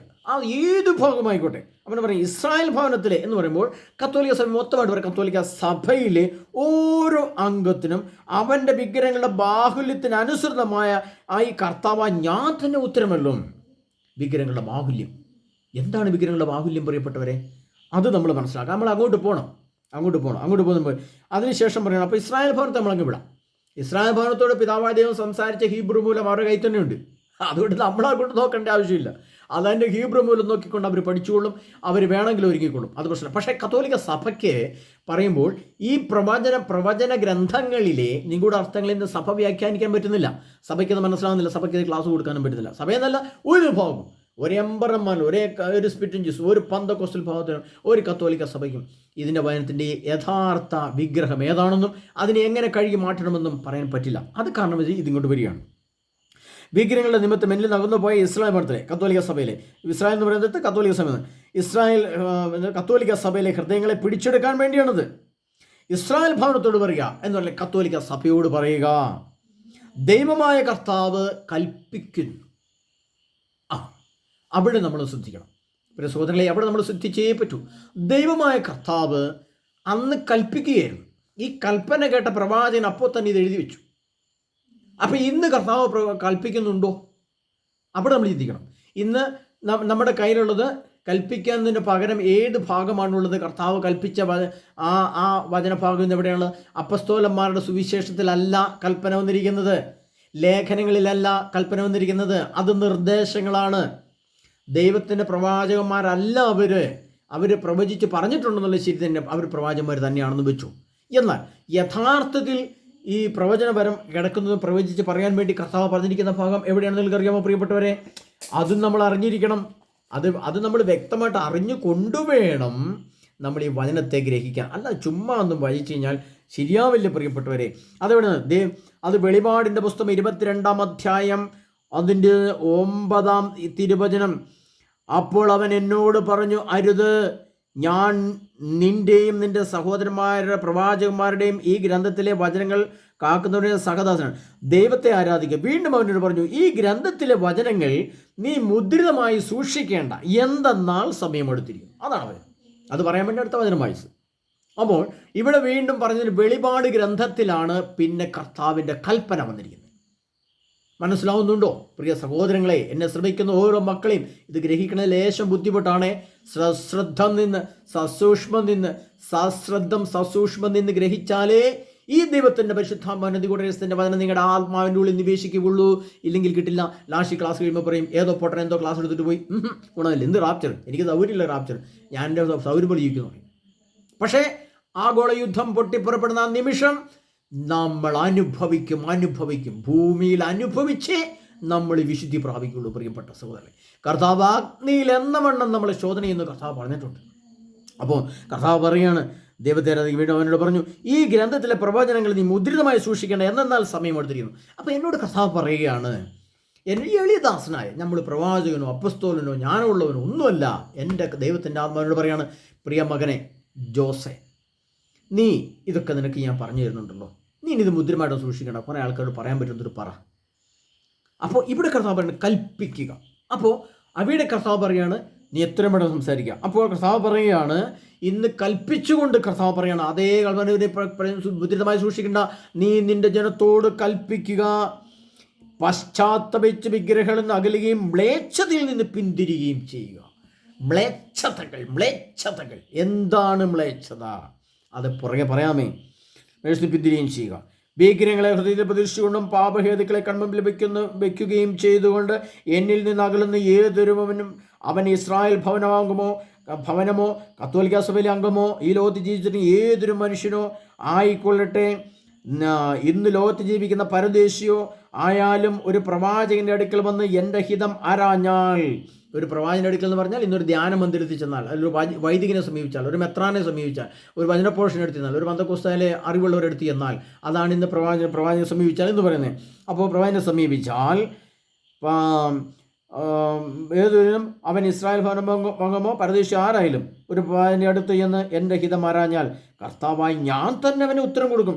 ഞാൻ അവനെതിരെ മുഖം തിരിച്ച് അവനെ അടയാളവും പഴമൊഴിയുമാക്കും. എൻ്റെ ജനത്തിൽ നിന്ന് ഞാൻ അവിടെ വിച്ഛേദിക്കും. അതിൻ്റെ പ്രിയപ്പെട്ടവരെ, അതാ മ്ലേച്ഛതയും കണ്ടും വിഗ്രഹങ്ങളെ കൺമുമ്പിൽ വെച്ചുകൊണ്ട് അത് പറയാൻ വേണ്ടിയിട്ടാണ് ഞാൻ ഇത്രയും പറഞ്ഞത്. അത് പറയാൻ വേണ്ടിയിട്ട്. അപ്പോൾ നിങ്ങൾ ശ്രദ്ധിക്കണം, ഇന്ന് വിഗ്രഹം എന്ന് കർത്താവ് പറയുന്ന ആ 4 വസ്തുക്കൾ, ഞാൻ മുമ്പ് റോമർ 1:23 പറഞ്ഞ ആ വചനത്തിൻ്റെ വിഗ്രഹങ്ങൾ, അതിൻ്റെ വസ്തുരൂപം, വിഗ്രഹങ്ങൾക്ക് ആത്മാവിൻ്റെ രൂപമുണ്ട്. അതുകൊണ്ടാണ് അനശ്വര ദൈവത്തിന് പറഞ്ഞ ശേഷം സകല പക്ഷിയുടെയും താവളമായി എന്ന് കർത്താവ് പറയുന്നുണ്ട്. അങ്ങോട്ട് നമ്മൾ വരുന്നു. അപ്പോൾ നമ്മൾ ശ്രദ്ധിച്ചിരുന്നാൽ കിട്ടില്ല. അപ്പോൾ കർത്താവ് പറയുകയാണ് ഇതിൻ്റെ ബാക്കി ഈ വെളിപാട് എസെക്കിയേൽ പ്രവചനത്തിൻ്റെ 14-ാം അധ്യായം 4-ാം ദിനത്തിൻ്റെ ബാക്കിയായിട്ട് കർത്താവ് എസെക്കിയേൽ 18 പറയുകയാണ്, ഒരുവൻ നീതിമാനും നീതിയും ന്യായമനുസരിച്ച് പ്രവർത്തിക്കുന്നവനും ആണെന്നിരിക്കട്ടെ, അവൻ പൂജാഗിരികളിൽ വെച്ച് ഭക്ഷിക്കുകയോ ഇസ്രായേലിൻ്റെ വിഗ്രഹങ്ങളുടെ നേർക്ക് കണ്ണുകൾ ഉയർത്തുകയോ ചെയ്യുന്നില്ല. അവൻ പൂജാഗിരിയിൽ വെച്ച് ഭക്ഷിക്കുകയോ എന്ന് പറഞ്ഞാൽ അവൻ കത്തോലിക്ക സഭയുടെ വിഗ്രഹങ്ങൾക്ക് നേരെ കണ്ണുയർത്തുകയോ ചെയ്യുന്നില്ല. അപ്പോൾ നമ്മുടെ ഇസ്രായേൽ എന്നുള്ളത് മാറ്റണം. അവിടെ മാറ്റി പറഞ്ഞാലേ നമുക്കത് ക്ലിക്കാവുകയുള്ളൂ. പ്രിയ സഹോദരങ്ങളെ, ഒരുവൻ നീതിമാനും നീതിയും ന്യായമനുസരിച്ച് പ്രവർത്തിക്കുന്നതുമാണെന്നിരിക്കട്ടെ, അവൻ പൂജാഗിരിയിൽ വെച്ച് ഭക്ഷിക്കുകയോ ഈ കത്തോലിക്ക സഭയിലെ വിഗ്രഹങ്ങളുടെ നേരെ കണ്ണുകൾ ഉയർത്തുകയോ ചെയ്യുന്നില്ല. നമ്മുടെ വിഗ്രഹങ്ങൾ ഏതൊക്കെയാണ്? കത്തോലിക്ക സഭയിലെ വിഗ്രഹങ്ങൾ. ഇതിനകത്ത് ആരോ പറഞ്ഞിട്ടുണ്ട്, നൊവേനയുടെ കാര്യങ്ങളും പ്രാർത്ഥനയുടെ കാര്യങ്ങളൊക്കെ പറഞ്ഞിട്ടുണ്ട്. ഓരോ കാര്യങ്ങളും വളരെ കട്ട് തന്നെയാണ്, അത് ഒരു ശരി തന്നെയാണ്. ഈ നൊവേനകളും ഈ പന്തൽ പ്രദർശനങ്ങളും ഈ ചെണ്ടമേളങ്ങളും ഈ കോഴിപ്പെരുന്നാളുകളും ഈ രാക്കുളി തിരുനാളുകളും ഈ കാണുന്ന ശബരിമലയിലെ കൊടിമരം പോലുള്ള കൊടിമരവും നമ്മുടെ പള്ളിയിൽ വെച്ചും ഈ ഇങ്ങനെ അറ്റം ഇങ്ങനെയുള്ള ഒരു തോമാസിലെ കുരിശു വെച്ചും ഇതെല്ലാം വിഗ്രഹങ്ങളാണ്. അതുകൊണ്ടാണ് യോഹന്നാൻ്റെ സുവിശേഷത്തിൽ സമറിയാക്കരുസിലൂടെ യേശുക്രിസ്തു പറയുന്ന ഭാഗമുണ്ട്. ഏതാണ് നിങ്ങൾ ശ്രദ്ധിച്ചിട്ടുണ്ടോ? ആത്മാവിലും സത്യത്തിലുമാണ് ആരാധിക്കേണ്ടത്. അങ്ങനെയുള്ള ആരാധകരെയാണ് പിതാവ് യഥാർത്ഥത്തിൽ അന്വേഷിക്കുന്നതും. ആത്മാവ്, പരിശുദ്ധാത്മാവ്, സത്യമെന്ന് പറയുന്നത് ഒരേ ഒരു ശരീരമേ ഉള്ളൂ. അത് ഞാൻ മുൻ വീഡിയോ കിടപ്പുണ്ട്, എൻ്റെ ഒരു ക്ലാസ്. സത്യശരീരം, ഏകശരീരം യേശുക്രിസ്തുവിൻ്റെ ശരീരമാണ്. ആരാധിക്കാൻ കൊള്ളാവുന്ന ഒരേ ഒരു ശരീരം യേശുക്രിസ്തുവിനുള്ളൂ. എന്നാൽ സഭയിലെ വിശുദ്ധന്മാരുടെ മാതൃകൾ നമുക്ക് സ്വീകരിക്കാം. അവരുടെ മധ്യസ്ഥ നേടി വിചാരിച്ച് തെറ്റുമല്ല. കാരണം ഇപ്പോൾ എൻ്റെ പരിശുദ്ധമ്മേ, എൻ്റെ യേശു പിതാവേ, എനിക്ക് ഈശോയുടെ തിരുസന്നിധിയിൽ എൻ്റെ മക്കളുടെ കാര്യങ്ങളൊന്ന് നോക്കണമേ, ഞങ്ങളൊരു മധ്യസ്ഥ നിന്ന് പ്രാർത്ഥിക്കണമേ എന്ന് പറഞ്ഞു, അത് പ്രശ്നമല്ല. പക്ഷേ അത് ആരാധനയിലേക്ക് പോകുമ്പോൾ യേശുവിനെ തള്ളിക്കൊണ്ട് മറ്റെല്ലാത്തിനും പ്രാധാന്യം കൊടുക്കുന്നത് മുഴുവനും വിഗ്രഹമാണ്. ഇന്നത്തെ എഞ്ചിനീയറിംഗ് കോളേജുകൾ, നഴ്സിംഗ് കോളേജുകൾ, ഇംഗ്ലീഷ് വിദ്യാഭ്യാസങ്ങൾ, 2 നില വാർക്ക വീടുകൾ, ഇന്നോവ കാറുകൾ എല്ലാം വിഗ്രഹത്തിൻ്റെ ഗണത്തിൽ വരും. അതുകൊണ്ട് കർത്താവ് പറയാണ്, ഒരുവൻ നീതിമാൻ നീണ്ടിരിക്കട്ടെ, അവൻ പൂജാഗിരികൾ വെച്ച് ഭക്ഷിക്കുമോ? ഏതാണ് ഈ പൂജാഗിരികൾ? അന്നത്തെ ഇസ്രായേലിലെ പൂജാരികൾ അല്ല എന്ന് ഉദ്ദേശിക്കുന്നത്. നമ്മുടെ സഭയെക്കുറിച്ചാണ് നമ്മൾ പറയുക. നമ്മൾ ഇസ്രായേലിനെ നോക്കേണ്ട ആവശ്യമില്ല. നമ്മുടെ സഭയിൽ നമ്മുടെ പൂജാഗിരികൾ എന്ന് പറയുന്നത്, പൂജാഗിരികൾ എന്ന് പൂജ ചെയ്യാൻ വേണ്ടിയിരിക്കുന്ന ഗിരികൾ എന്ന് പറഞ്ഞാൽ മലകൾ, ഏറ്റവും ഉയർന്ന സ്ഥലം എന്ന് പറഞ്ഞാൽ പർവ്വതങ്ങളെന്നല്ല അധികം അർത്ഥമാക്കുന്നത്. അതിൻ്റെ ആത്മീയ അർത്ഥം എന്ന് പറയുന്നത് പ്രാർത്ഥിക്കുവാൻ വേണ്ടി ഏറ്റവും ഉയർന്ന പ്രാർത്ഥനകളിലേക്ക് ഒരു മനുഷ്യൻ്റെ ആത്മാവും ശരീരം വിശുദ്ധി കൊണ്ട് നിറഞ്ഞ് ഉയർന്ന് ആത്മീയ ഉണർവ് കിട്ടുന്ന സ്ഥലങ്ങൾ. ഇപ്പോൾ പന്തക്കൊസ്തക്കാരായാലും വലിയൊരു ആരാധന നടത്തും, വലിയ ആത്മീയ ഉത്കർഷം ലഭിക്കുന്നു. കത്തോലിക്ക സഭയിലെ ആൾക്കാരാണ് വലിയ ആരാധന നടത്തി വലിയ ആത്മീയ ഉത്കർഷം നടത്തുന്നു എന്ന് പറഞ്ഞാൽ അങ്ങനെയുള്ള പൂജാഗിരികൾ, പൂജന വിശുദ്ധിയുടെ ഉന്നതമായ സ്ഥലം എന്നാണ് അർത്ഥം. ആ പൂജാരികൾ വെച്ച് പുഷ്ടിക്കും എന്ന് പറഞ്ഞാൽ നമ്മളിവിടെ വെച്ച് കഴിഞ്ഞ വർഷം എറണാകുളത്ത് കണ്ടു രാക്കുളി തിരുനാൾ എന്ന് പറഞ്ഞൊരു കുഴപ്പമില്ല, ഒരു കോഴിവെട്ട് തിരുനാൾ. വിശുദ്ധ ഗീവർസ് പുണ്യാളച്ചൻ്റെ കോഴിവെട്ട് ലജ്ജാകരം. പ്രിയ സഹോദരങ്ങളെ, കത്തോലിക്ക സഭയിൽ ആരെങ്കിലും കേൾക്കുന്നത് ലജ്ജാകരം പൂജാഗിരി. ഇതെല്ലാം ദേവാലയം എന്ന് പറയുന്നതിന് മുഖവാരം പോലും ആവശ്യമില്ല. പന്തക്കൊസ്തക്കാരുടെ പള്ളികൾ നിങ്ങൾ ശ്രദ്ധിച്ചിട്ടുണ്ടോ? അവർക്ക് അവരുടെ പള്ളികൾക്ക് മുഖവാരമില്ല, ഉയർന്നില്ല, മുഖവാരമില്ല. ഒരു ചെറിയൊരു ചാപ്പൽ, അതിനുശേഷം ഒരു 100-200 പേർക്ക് ഇരിക്കാനുള്ളൊരു ഓഡിറ്റോറിയം, ഒരു കുഞ്ഞു ദേവാലയം. അവിടെ ഇരുന്ന് അവരെ കരങ്ങളടിച്ച് സ്തുതിച്ച് പ്രാർത്ഥിക്കണം.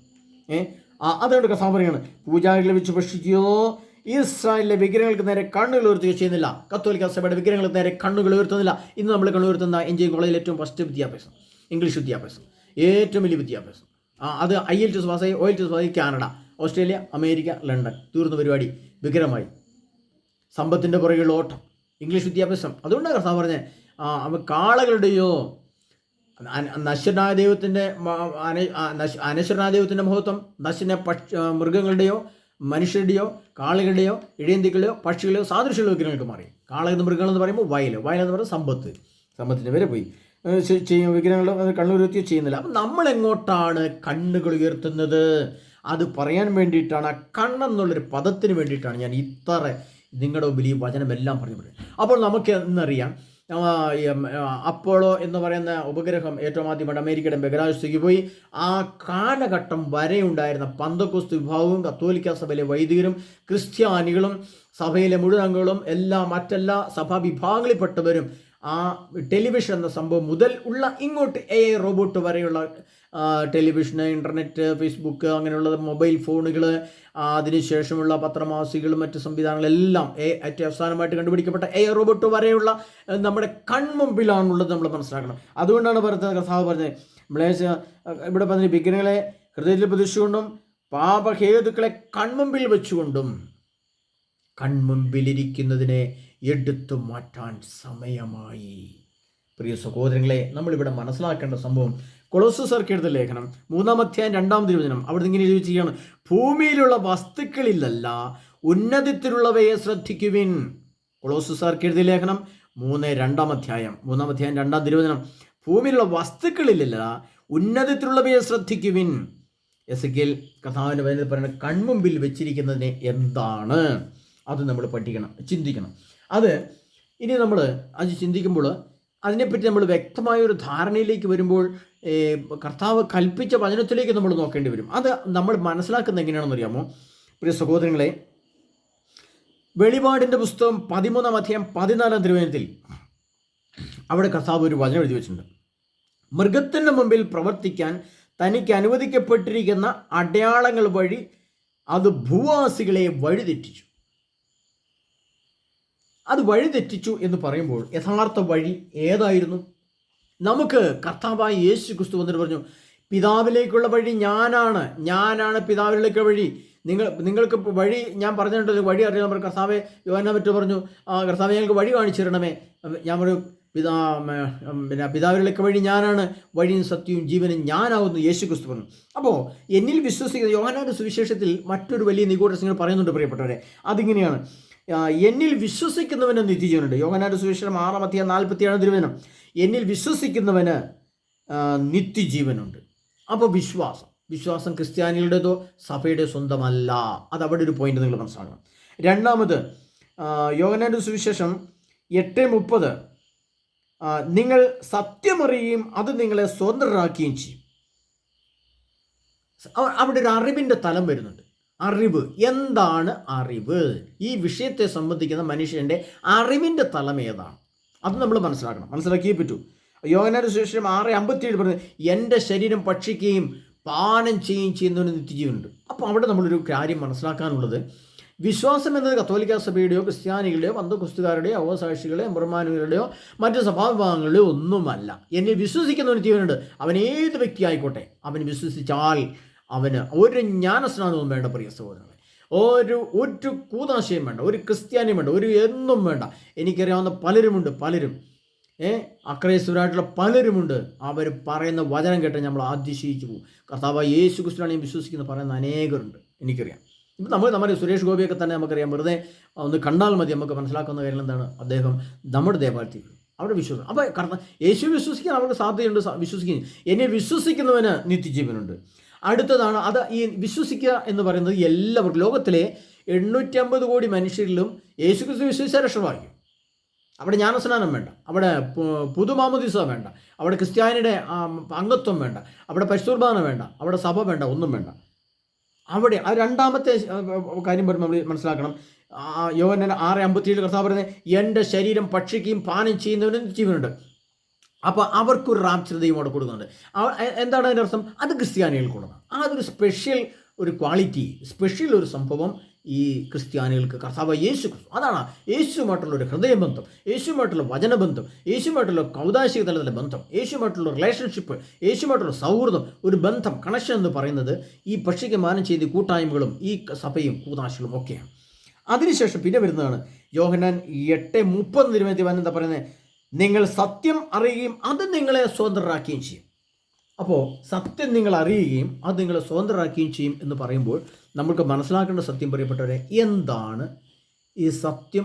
അത് നിങ്ങളെ സ്വതന്ത്രരാക്കുകയും ചെയ്യും. ആ സത്യം അറിയുക. ഈ അറിയുക എന്ന് പറയുന്നത് നമ്മൾ മനസ്സിലാക്കേണ്ടത് എവിടെയാണെന്ന് ചോദിച്ചാൽ പ്രിയ സഹോദരങ്ങളെ, അത് നമ്മൾ കുറച്ച് ഗഹനമായിട്ട് തന്നെ പഠിക്കേണ്ടി വരും.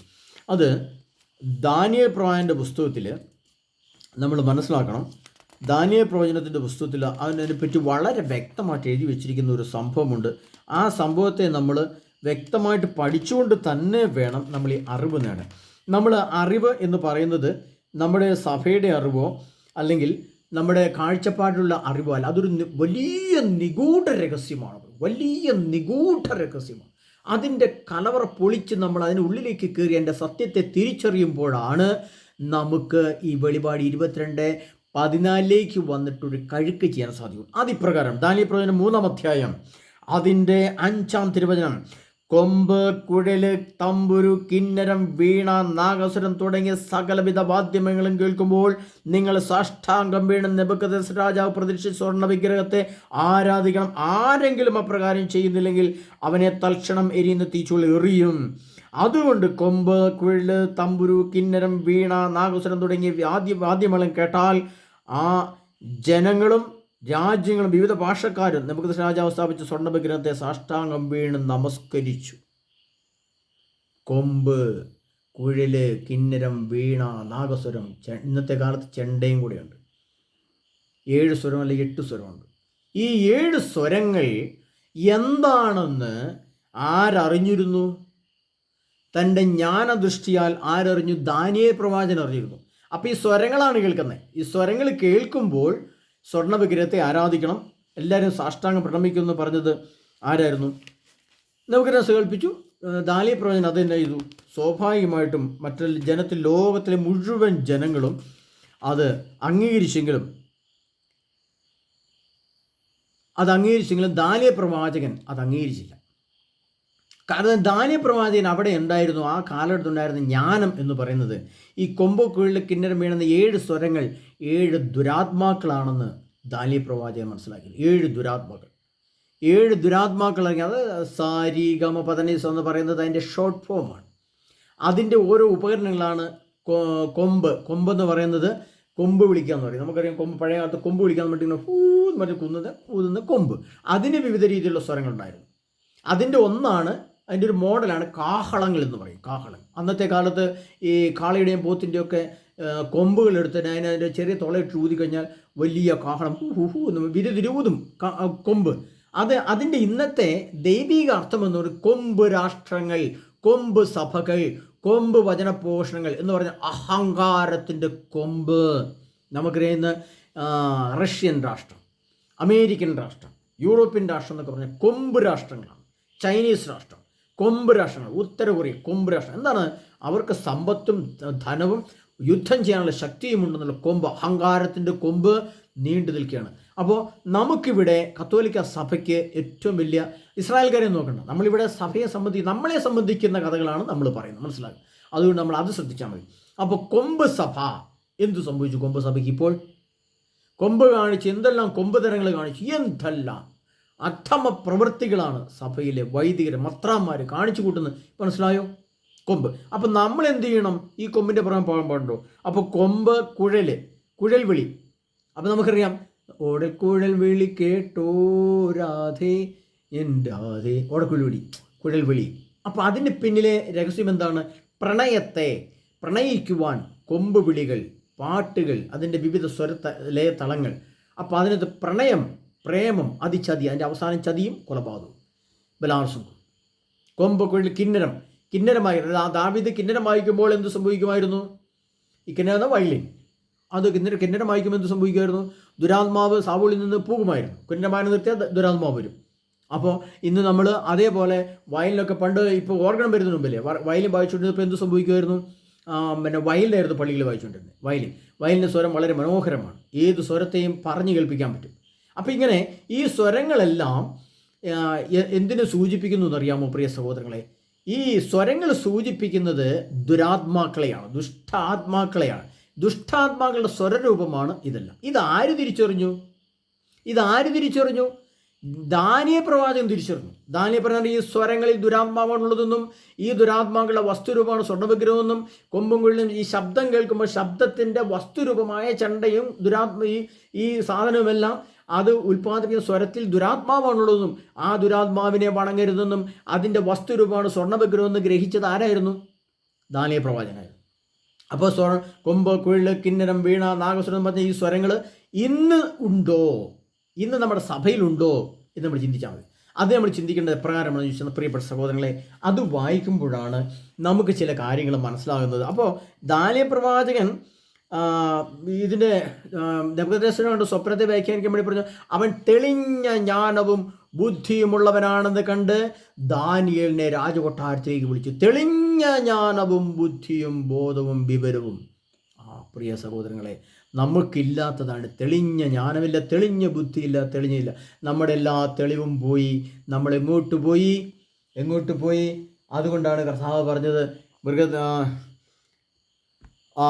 അതിൻ്റെ ബാക്കി പറയുന്നത് വെളിപാട് 13:14 മൃഗത്തിൻ്റെ മുമ്പിൽ പ്രവർത്തിക്കാൻ തനിക്ക് അനുവദിക്കപ്പെട്ടിരിക്കുന്ന അടയാളങ്ങൾ വഴി അത് ഭൂവാസികളെ വഴിതെറ്റിച്ചു. ഈ സ്വരങ്ങൾ ഉപയോഗിച്ച് ഇന്ന് ലോകത്ത് നടക്കുന്ന, ദേവാലയങ്ങളിൽ നടക്കുന്ന പാട്ടുകളായാലും എന്തെല്ലാമായാലും പ്രിയ സഹോദരങ്ങളെ, നമുക്കറിയാം. അത് നമ്മൾ മനസ്സിലാക്കുന്നത് സ്വരത്തിലെ ആത്മാക്കളെ നമ്മൾ തിരിച്ചറിയാൻ വേണ്ടി ഒരു സംഭവം ഞാൻ പറഞ്ഞുതരാം. പ്രിയപ്പെട്ട സഹോദരങ്ങളെ, നമ്മൾ മനസ്സിലാക്കിയാൽ മതി. മരണം വരുന്നൊരു നാൾ ഓർക്കുക മർത്യാ നീ, കൂടെ പോരും നിൻ ജീവിത ചെയ്തികളും. ആ പാട്ട് കേട്ടപ്പോൾ നമ്മൾ ആ സ്വരത്തിൽ നമ്മൾ എന്താ മനസ്സിലാക്കുന്നത്? ഒരു മരണമാണ്, ഒരു വ്യക്തി എടുത്തുകൊണ്ട് പോവുകയാണ്. അത് മരണത്തിൻ്റെ സ്വരമാണ്, ആ സങ്കടത്തിൻ്റെ സ്വരമാണ്. ആ സ്വരത്തിൽ അതിൻ്റെ ആത്മാവുണ്ട്. അപ്പോൾ വാഴ്ത്തിയിടുന്നു ഞാൻ എൻ്റെ രക്ഷകനാമേശുവിനെ വാഴ്ത്തിയിടുന്നു ഞാൻ. അത് കേട്ടപ്പോൾ നമുക്ക് എന്ത് തോന്നും? ആ സ്വരം യേശുവിനെ, ദൈവത്തെ ആരാധിക്കുവാൻ, മതിമറന്ന് ആരാധിക്കുവാൻ, കരങ്ങളടിക്കുവാൻ ആരാധനയുടെ സ്വരമാണ്. അതിനകത്ത് പരിശുദ്ധാത്മാവാണുള്ളത്. അത് നമ്മൾ പാടുമ്പോൾ നമ്മളിലേക്ക് ആത്മാവ് നിറയുമെന്ന് ആ സ്വരത്തിൽ നമ്മൾ തിരിച്ചറിഞ്ഞു. ഇത് ആര് തിരിച്ചറിഞ്ഞു? ദാനിയേൽ പ്രവാചകൻ തിരിച്ചറിഞ്ഞു. നമ്മൾ തിരിച്ചറിയുന്നുണ്ടോ? ഉണ്ടോ? അതുകൊണ്ട് കർത്താവ് പറയാണ്, വെളിപാട് 13:14 മൃഗത്തിൻ്റെ മുമ്പിൽ പ്രവർത്തിക്കാൻ തനിക്ക് അനുവദിക്കപ്പെട്ടിരുന്ന അടയാളങ്ങൾ വഴി മനുഷ്യൻ അത് ഭൂവാസികളെ വഴിതെറ്റിച്ചു എന്നാണ്. അപ്പോൾ ഇന്ന് കാണുന്ന താളമേളങ്ങൾ, അതാണ് നമ്മൾ ആ വഴിതെറ്റിക്കുമ്പം അതിൻ്റെ അടയാളങ്ങൾ എന്ന് പറയുമ്പോൾ നമുക്ക് മനസ്സിലാക്കണം പ്രിയപ്പെട്ടവരെ, എന്താണ് അടയാളം. നമുക്കറിയുന്നത് ഏഷ്യാനെറ്റ് ചാനൽ തുടങ്ങുമ്പോൾ അതിൻ്റെ മൂലയ്ക്കൊരു ത്രികോണാകൃതിയിൽ ഇങ്ങനെ 2-3 വരകളൊക്കെ ആയിട്ടൊരു ഇതാണ്. എല്ലാ ചാനലുകൾക്കും അതിൻ്റേതായ അടയാളങ്ങൾ, സിമ്പൽ രൂപങ്ങൾ. ആ സിമ്പൽ രൂപങ്ങളുടെ മുമ്പിലാണ് ഇതിൻ്റെ സംഭവം. ഒരു വലിയ വ്യവസായി ആണെങ്കിൽ ആ വ്യവസായത്തിൻ്റെ ഒരു സിമ്പൽ രൂപം ഉണ്ടാവും. ഇപ്പം നമുക്കറിയാം, നമ്മുടെ ശാലോമിന് ഒരു പ്രാവിൻ്റെ തലയുടെ രൂപമുണ്ട്, അതിൻ്റെ സിമ്പൽ ഒരു നടുക്ക്. അത് ഒരു സിമ്പലാണ്, അടയാളങ്ങൾ. ഇതെല്ലാം അടയാളങ്ങൾ, ഓരോ അടയാളങ്ങൾ തന്നുകൊണ്ടാണ് ലോകത്തിങ്ങനെ ഓരോ സംഭവങ്ങൾ നടക്കുന്നത്. അപ്പോൾ കർത്താവ് പറയാണ്, മൃഗത്തിൻ്റെ മുമ്പിൽ പ്രവർത്തിക്കാൻ തനിക്ക് അത് അനുവദിക്കപ്പെട്ടിരുന്ന അടയാളങ്ങൾ വഴി അത് ഭൂവാസികളെ വഴിതിരിച്ചു. അപ്പം നമ്മൾ വഴി തെറ്റി എങ്ങോട്ട് പോയി? യേശു ക്രിസ്തുവിൽ നിന്ന് വഴി തെറ്റിപ്പോയി. നമ്മൾ എങ്ങോട്ട് പോയി എന്നുള്ളത് നമ്മൾ വ്യക്തമായിട്ട് മനസ്സിലാക്കണമെങ്കിൽ നമ്മൾ എങ്ങോട്ട് പോകണമെന്ന് ചോദിച്ചാൽ നമ്മൾ വളരെ വ്യക്തമായിട്ട് പറയാം. വഴി തെറ്റിപ്പോൾ എന്ത് പറ്റി എന്നൊരു ചോദ്യം ചോദിച്ചാൽ വെളിപാട് 18:3 വന്നാലേ നമുക്ക് മനസ്സിലാവുള്ളൂ. അശുദ്ധവും ഭീവത്സവുമായ സകല പക്ഷികളുടെയും താവളമായി. ആ വചനത്തിലേക്ക് നമ്മൾ പറയണം. ഈ വചനത്തിൽ ആ വചനത്തിലേക്ക് അശുദ്ധവും ഭീവത്സവുമായ സകല പക്ഷികളുടെയും താവളമായി വഴിതെറ്റി. അതും പോരാത്തിന് അതാണ് വെളിപാട് റോമർ 1:21 പറഞ്ഞ പക്ഷികളുടെയോ സാദൃശ്യമുള്ള വിഗ്രഹങ്ങൾ കൈമാറി എന്ന് പറഞ്ഞാൽ നമുക്ക് ഇന്ന് ചില മെത്രാന്മാരുടെ ഉടുപ്പിൽ നെറ്റിയുടെ തൊപ്പിയിൽ കഴിഞ്ഞ ദിവസം ഒരു മെത്രാൻ്റെ തൊപ്പിയെ ഞാൻ കണ്ടതാണ് മയിലിൻ്റെ ചിഹ്നം. പ്രിയപ്പെട്ടവരെ, അതിനു മുമ്പ് എൻ്റെ ചെറുപ്പത്തിലുള്ള കാലഘട്ടത്തിൽ ഇവരുടെ മുമ്പ് ഒരു പ്രാവിൻ്റെ രൂപമായിരുന്നു, ചുറ്റും കതിരുകളൊക്കെ ആയിട്ട്. അത് പോയി മയിലായി. അപ്പോൾ എന്തുകൊണ്ടാണ് മയിൽ എന്ന പക്ഷിയെ അശുദ്ധവും ഭീവത്സമായ സകല പക്ഷികളെ കുറിച്ചാണ് പറഞ്ഞു വരുന്നത്. പ്രിയസുകളെ നിങ്ങൾ ശ്രദ്ധിക്കണമേ.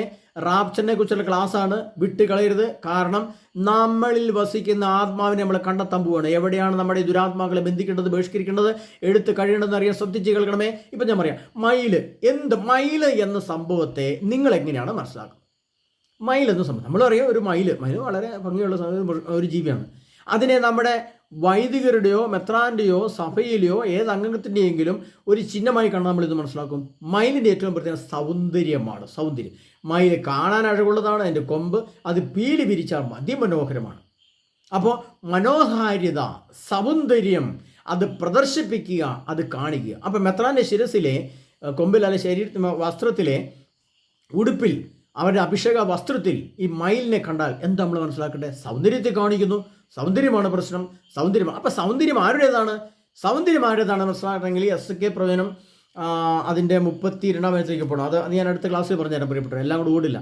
അപ്പോൾ അത് ടൈർ രാജാവ് ലൂസിഫർ ആയിരുന്നു ലോകത്തിൽ ഏറ്റവും കൂടുതൽ, ലോകത്തിലേക്ക് വന്നപ്പോൾ അത് സാത്താനെ മാറി. സ്വർഗത്തിൽ ഏറ്റവും കൂടുതൽ സൗന്ദര്യമുണ്ടായിരുന്ന വ്യക്തി ലൂസിഫർ ആയിരുന്നു. അത് മലകയായിരുന്നു. ആ മലക ലൂസിഫറായിട്ട് ഇങ്ങോട്ട് പോകുന്നു.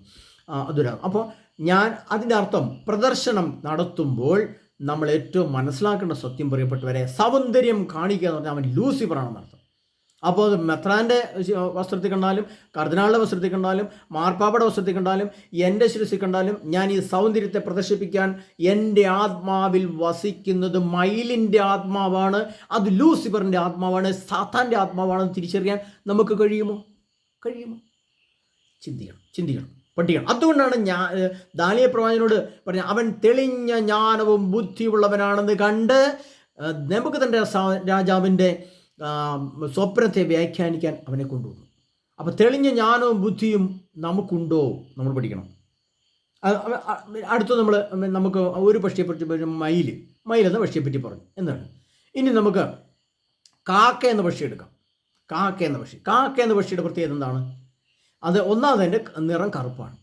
രണ്ടാമത് കാക്കയുടെ പ്രത്യേകത എന്ന് ചോദിച്ചാൽ എന്ത് മാലിന്യം എടുത്തു കൊണ്ടുവച്ച് ചവച്ച് തിന്നും. എന്തു മാലിന്യം എടുത്ത് ചവച്ചു കൊണ്ട് വെച്ച് തിന്ന സാധനമാണ് എന്ത്? കാക്ക. നമ്മൾ സഭയെക്കുറിച്ചാണ്, ഇസ്രായേലിനെ കുറിച്ച് ഞാൻ വിടുന്നു. നമ്മളിപ്പോൾ വെളിപാട് പറഞ്ഞ ഗ്രന്ഥത്തിൽ പറയുന്നുണ്ട്, ഇനി നീ മുദ്രിതമായി സൂക്ഷിക്കേണ്ട എല്ലാം പറഞ്ഞുള്ള കർത്താവ് പറഞ്ഞിരിക്കുന്നത്. അതുകൊണ്ട് പറയുകയാണ്, നമ്മൾ എന്തിനെ പറ്റിയ കാക്ക എന്ന് പറഞ്ഞാൽ മാലിന്യത്തിന് ഞാൻ പറഞ്ഞു തന്നെ അല്ലേ? മാലിന്യത്തിൻ്റെ ദുരാത്മം, അശുദ്ധിയുടെ ദുരാത്മാവുള്ള ജീവിയാണ് എന്ത്? കാക്ക. അപ്പോൾ ഈ കാക്ക നമ്മുടെ സകല പക്ഷികളുടെയും താവളമായി നമ്മുടെ കത്തോലിക്ക സഭയിലാണ് സകല പക്ഷികളും ഇപ്പോൾ ഉള്ളത്. അപ്പോൾ ഇതിൻ്റെ അർത്ഥം എന്താണ്? രാവിലെ കുർബാനയിലും ക്രിസ്ത്യാനികൾ കുർബാന കാണും, കുർബാന കൈക്കൊള്ളും, വൈകിട്ടിരുന്ന് ബ്ലൂബിലും കാണും, സിനിമയും കാണും, സീരിയലും കാണും. അങ്ങനെയുണ്ട്, നല്ലതല്ലേ? അപ്പോൾ അശുദ്ധവും വിശുദ്ധവും ഇത് രണ്ടും കൂടെ കൂടുമ്പോൾ എന്തായി? മാലിന്യമായി. മനസ്സിലാക്കണം. അപ്പോൾ ദാനിയേലിൽ അതുണ്ടായിരുന്നോ? ഇല്ല. അപ്പോൾ നമ്മളിൽ ഏത് ആത്മാവുണ്ടെന്ന് പഠിച്ചോണം. അതുകൊണ്ട് പറയാൻ ശ്രദ്ധിച്ച് കേട്ടാലേ മനസ്സിലാവുള്ളൂ. ഇതൊക്കെ പറഞ്ഞു പോകുമ്പോൾ ഏത് പക്ഷിയുടെ ആത്മാവാണ് എൻ്റെ ഹൃദയത്തിലുള്ളതെന്ന് നോക്കി ശ്രദ്ധിച്ച് പഠിച്ചിരുന്നില്ലെങ്കിൽ റാപ്ചറിലുണ്ടാകുന്നത് പ്രിയപ്പെട്ടവർ. എൻ്റെ ബാക്കി ഞാൻ പറഞ്ഞുതരാം. അപ്പോൾ നിങ്ങൾ ശ്രദ്ധിക്കണം.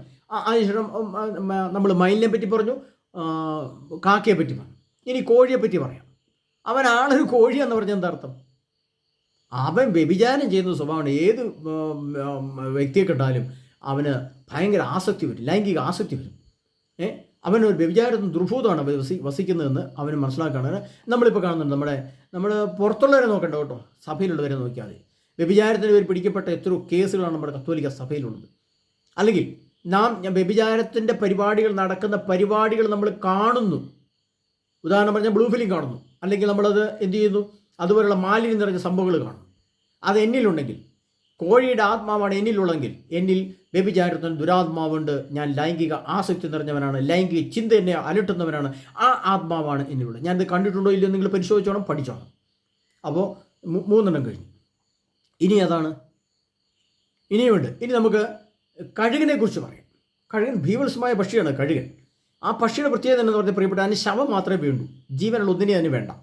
അത് മരത്തേലിരുന്ന് നോക്കുന്നത് ചീഞ്ഞ് നാറിയ ശവമുണ്ടോ എന്നാണ്.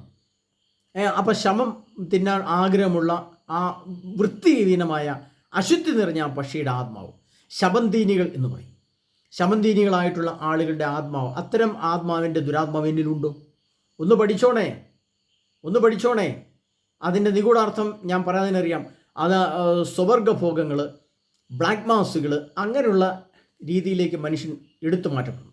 ഏത് അശുദ്ധിയും ഏത് വൃത്തികേടും, ഇനി കടിച്ചു കൊല്ലണേ കൊല്ലും, അത് അശുദ്ധിയായിട്ട് തിന്നും. അങ്ങനെ ഏത് രീതിയിലുള്ള ആത്മാവുള്ള വ്യക്തിയാണോ ഞാൻ, അത് ചിന്തിച്ചോണം, പഠിച്ചോണം. അപ്പോൾ കഴുകൻ്റെ ആത്മാവിനുണ്ടോ എന്ന് പഠിക്കണം. ഇനി ചിന്തിച്ചോണം. ഇനിയുള്ളത് നമുക്കറിയാം, പരുന്തിൻ്റെ പ്രത്യേകത എന്താണ്? പരുന്ത് ശവം തിന്നില്ല. അത് ജീവനുള്ളൊരു കോഴിയെ, പക്ഷിയെ പിടിച്ചുകൊണ്ടുപോയിട്ട് വലിച്ചു കീറി കടിച്ച് പറിച്ച് പച്ചയായിട്ട് അതിൻ്റെ രക്തത്തോടു കൂടി അതിൻ്റെ മാംസത്തോട് കഴിക്കുന്ന സ്വഭാവമാണ് പരുന്തിനുള്ളത്.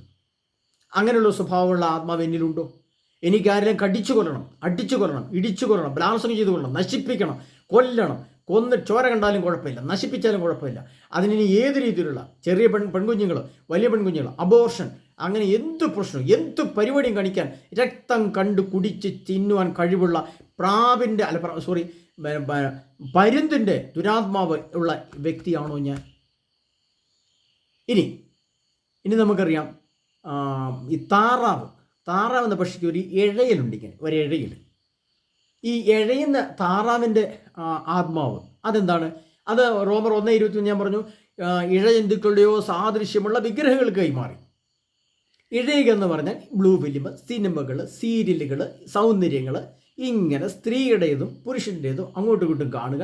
അത് എത്രമാത്രം നഗ്നമായിട്ട് കാണാൻ പറ്റുമോ അതൊക്കെ കണ്ട്, അതുകൊണ്ട് കർത്താവ് പറഞ്ഞേ, അത് അവിടെ വരുമ്പോൾ നമ്മൾ പ്രിയപ്പെട്ടവർ ശ്രദ്ധിക്കേണ്ടത്, കർത്താവ് യെശയ്യാ പുസ്തകം 14 പറഞ്ഞേ, പാപഹേതുക്കളെ കൺമുൻപിൽ വെച്ചുകൊണ്ടും കൊച്ചുകൊണ്ടും. ശ്രദ്ധിക്കണമേ പ്രിയ സഹോദരങ്ങളെ, നമ്മൾ റാപ്ചറിനൊരുങ്ങുകയാണ് പ്രിയ സഹോദരങ്ങളെ, നമ്മൾ റാപ്ചറിനൊരുങ്ങുകയാണ്. ശ്രദ്ധിക്കണം. ഈ രീതിയിലുള്ള ആത്മാ അങ്ങനെ സകല പക്ഷികളുടെയും താവളമായി. ഇനി ഒത്തിരി പക്ഷികളെ കുറിച്ച് പറയാനുണ്ട്. നമ്മുടെ സഭയിലുള്ള വൈദികരായാലും കന്യാസികളായാലും വചനപ്രഘോഷകരാണെങ്കിലും ഞാനാണേലും നിങ്ങളായാലും ഏതെങ്കിലും ഒരു ദുരാത്മാവിൻ്റെ പക്ഷി നമ്മുടെ ഹൃദയത്തിലുണ്ടാവും, ഒരു സംശയം വേണ്ട.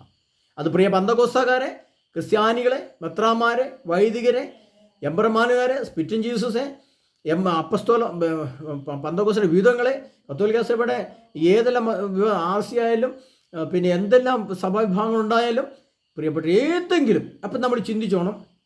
നമ്മളൊരു കാര്യം കൂടെ മനസ്സിലാക്കണം പ്രിയ സഹോദരങ്ങളെ, ശരീരപ്രദർശനം അതിനെപ്പറ്റി നമ്മൾ പറയുമ്പോൾ ശരീരപ്രദർശനം പ്രദർശിപ്പിക്കുന്നത് എന്താണ്? മയിലാന്ന് ഞാൻ പറയും, സൗന്ദര്യം കാണിക്കുന്നത്. ഇന്നത്തെ ക്രിസ്ത്യാനി സ്ത്രീകളുടെ ചുരിദാർ എന്ന വസ്ത്രത്തെ നമുക്ക് എടുക്കാം. അത് വിലാപം 1:9 ഒരു വചനം പറയുന്നുണ്ട്, അവളുടെ അശുദ്ധി അവളുടെ വസ്ത്രത്തിലുണ്ടായിരുന്നു. ഇന്ന് ക്രിസ്ത്യാനി സ്ത്രീകളുടെ ചുരിദാർ, അവരിരുന്നാൽ അടിവസ്ത്രം കാണും, കൈപൊക്കിയാൽ അടിവസ്ത്രം കാണും, മാറിടം കാണണമെങ്കിൽ അവിടം കാണും. അവളുടെ ശരീരത്തിൻ്റെ ഏത് ഭാഗമുള്ള വസ്ത്രധാരണം കൊണ്ട് കാണാൻ പറ്റും. അവളിൽ ഏത് പക്ഷിയുടെ ആത്മാവാണുള്ളത്? ചിന്തിച്ചോ. നമ്മുടെ ദേവാലയത്തിൽ വരുന്ന ക്രിസ്ത്യാനി സ്ത്രീകളുടെ വസ്ത്രങ്ങൾ ഉപയോഗിച്ച് ആ സ്ത്രീയുടെ ആത്മാവ്, ആ സ്ത്രീയുടെ ശരീരത്തിൽ എന്ത് ആത്മാവാണുള്ളത്, ഏത് ദുരാത്മാവുള്ളതെന്ന് ഞാൻ പറഞ്ഞു. ബർമൂഡായിട്ട് നടക്കുന്ന ചെറുപ്പക്കാർ, ബർമൂഡായിട്ടുണ്ട്, താടി ഇങ്ങനെ പ്രത്യേകിച്ച് ഷേവ് ചെയ്തുകൊണ്ട് നടക്കുന്ന വൈദികരുണ്ട്, ക്രിസ്ത്യാനികളുണ്ട്. ഇതൊക്കെ ഏത് പക്ഷിയുടെ ദുരാത്മാവാണ്? അതുകൊണ്ടാണ് കർത്താവ് പറഞ്ഞത് വെളിപാട് എവിടെ പറഞ്ഞത്? നിങ്ങൾ ചിന്തിക്കണം. ഇത് ഞാൻ പറയുമ്പോൾ നിങ്ങൾക്ക് വിഷമം തോന്നും. പക്ഷേ കർത്താവ് ഇതിൻ്റെ വ്യാഖ്യാനം ആർക്കെങ്കിലും പറയാൻ പറ്റുമോ? ആരും കേട്ടിട്ടുള്ളൂ? വഴി തെറ്റിയപ്പോൾ എന്ത് പറ്റി? അത് നമ്മൾ അവിടെ ചോദിക്കണം. വെളിപാട് 18:3 അശുദ്ധവും ഭീവത്സവുമായ സകല പക്ഷികളുടെയും താവളമായി ആര്? കത്തോലിക്ക സഭ, പന്തക്കൊസ്തു സഭ, എംബറമ്മനൽ, സ്പിറ്റിൻ ജീസസ്. ഞാൻ വിചാരിച്ചു പ്രിയ സഹോദരങ്ങളെ, ഇത് ഏതെങ്കിലുമൊക്കെ തെന്നിമാറി സഭയിൽ നിന്ന് തെന്നിമാറി രക്ഷപ്പെട്ടെങ്കിൽ അവരൊക്കെ പരിശുദ്ധാത്മാവ് നിറഞ്ഞ റാപ്ചറിന് ഒരുക്കപ്പെട്ട വിഭാഗമായിട്ട് മാറുമെന്ന് ഞാൻ ചിന്തിച്ചിരുന്ന ഒരു കാലമുണ്ടായിരുന്നു. പക്ഷേ ഈ കാലഘട്ടം വന്നപ്പോൾ എന്ത് സംഭവിച്ചു ഇവിടെ? ചുരിദാറിട്ട് സ്ത്രീകൾ, ചുരിദാറിടുന്ന ഒരു സ്ത്രീയും നിത്യജീവൻ അവകാശപ്പെട്ടതല്ല. അത് പന്തക്കുസ്തക്കാരൻ എന്നോട് പറഞ്ഞ് നേടാൻ ധൈര്യമുണ്ടെന്ന് നേർക്ക് നേരെ സംസാരിക്കാം. വചനത്തിൻ്റെ 10 വചനം വെച്ച് എന്നുകൊണ്ട് പറഞ്ഞുതരാം. റാപ്ചറിന് ഒരുക്കുന്ന സ്ത്രീക്ക് അത് പറ്റില്ല. പ്രിയ സഹോദരങ്ങളെ, ഈ ക്ലാസ് ഇനി സിനിമയെക്കുറിച്ച്, സീരിയലിനെക്കുറിച്ച്, ബ്ലൂ ഫിലിമിനെക്കുറിച്ച്, രാഷ്ട്രീയത്തെക്കുറിച്ച് എല്ലാം ഉള്ള ദുരാത്മാവുള്ള ഒരു പക്ഷികളും ലോകത്തുണ്ട്. നമുക്ക് അതുകൊണ്ട് കർത്താവ് പറഞ്ഞേ ഇത് എത്രയോ മുൻപിൽ എഴുതി വെച്ചു. അപ്പോൾ ഇത് ഞാനൊരു ചോദ്യം ചോദിക്കുകയാണ് ഇനി പ്രിയ സഹോദരങ്ങളെ, ഇത് എപ്പോഴാണ് ഇത് എഴുതി വെച്ചത്? 2000 വർഷം മുമ്പ് ഞാൻ എഴുതി വെച്ചതാണ്. ആ കാലഘട്ടം നമ്മൾക്ക് എങ്ങനെയാണ് മനസ്സിലായത്? ഈ ഓരോ ശരീരഭാഗത്തെക്കുറിച്ചൊക്കെ മനുഷ്യർ വ്യക്തമായിട്ട് കാണാനുള്ള കമ്പ്യൂട്ടർ സംവിധാനം കാര്യങ്ങൾ എപ്പോഴാണ് വന്നത്? അത് ഇൻ്റർനെറ്റ് എന്ന സംവിധാനം വന്നതിന് ശേഷമാണ്, അല്ലേ? നിങ്ങൾ ചിന്തിച്ചു നോക്കിയേ. നമ്മുടെ കയ്യിലിരിക്കുന്ന മൊബൈൽ ഫോൺ, ഈ മൊബൈൽ ഫോൺ ഉപയോഗിച്ചുകൊണ്ട് ഇന്ന് ഏത് പക്ഷിയാണ് ഒരു വീട്ടിൽ 5 അംഗങ്ങളുണ്ടെന്ന് വിചാരിക്കുക. ഈ 5 അംഗങ്ങളിൽ ഏതൊക്കെ പക്ഷിയുടെ ആത്മാവുണ്ടാവും? ഏതൊക്കെ പക്ഷിയുടെ ആത്മാവ്? നമ്മൾ റാപ്ചറിനൊരുങ്ങിയാണേ. ചിന്തിച്ചോണേ, പഠിച്ചോണേ. ഇത് തർക്കിക്കാൻ ധൈര്യമുള്ള ആരെങ്കിലും എൻ്റെ നേരെ വരാൻ പറ്റുമോ? ഈ വചനത്തിന് വിരുദ്ധമായിട്ട് മറ്റൊരു വചനം വെച്ച് തർക്കിക്കാൻ ധൈര്യമുള്ളവർ എൻ്റെ അടുത്ത് ഞാൻ പറഞ്ഞത് എൻ്റെ മറുപടി റാപ്ചറിൻ്റെ വിഷയത്തിലാണ്. റാപ്ചർ എന്നാണ് എടുക്കപ്പെടുക. അപ്പോഴാണ് നമ്മൾ അപ്പോൾ നമ്മിൽ അവശേഷിക്കുന്നവർ കർത്താവിനെ എതിരേൽക്കാനായി വാനമേഖല എടുക്കപ്പെടണമെങ്കിൽ അവനിൽ ഒരു പക്ഷിയുടെയും ദുരാത്മാവ് ഉണ്ടാകരുത്. എന്നാൽ ഒരു പക്ഷിയുടെ ആത്മാവ് അവനിൽ ഉണ്ടാകണം. അത് പ്രാവിൻ്റെതാണ്, അത് പരിശുദ്ധാത്മാവിൻ്റെതാണ്.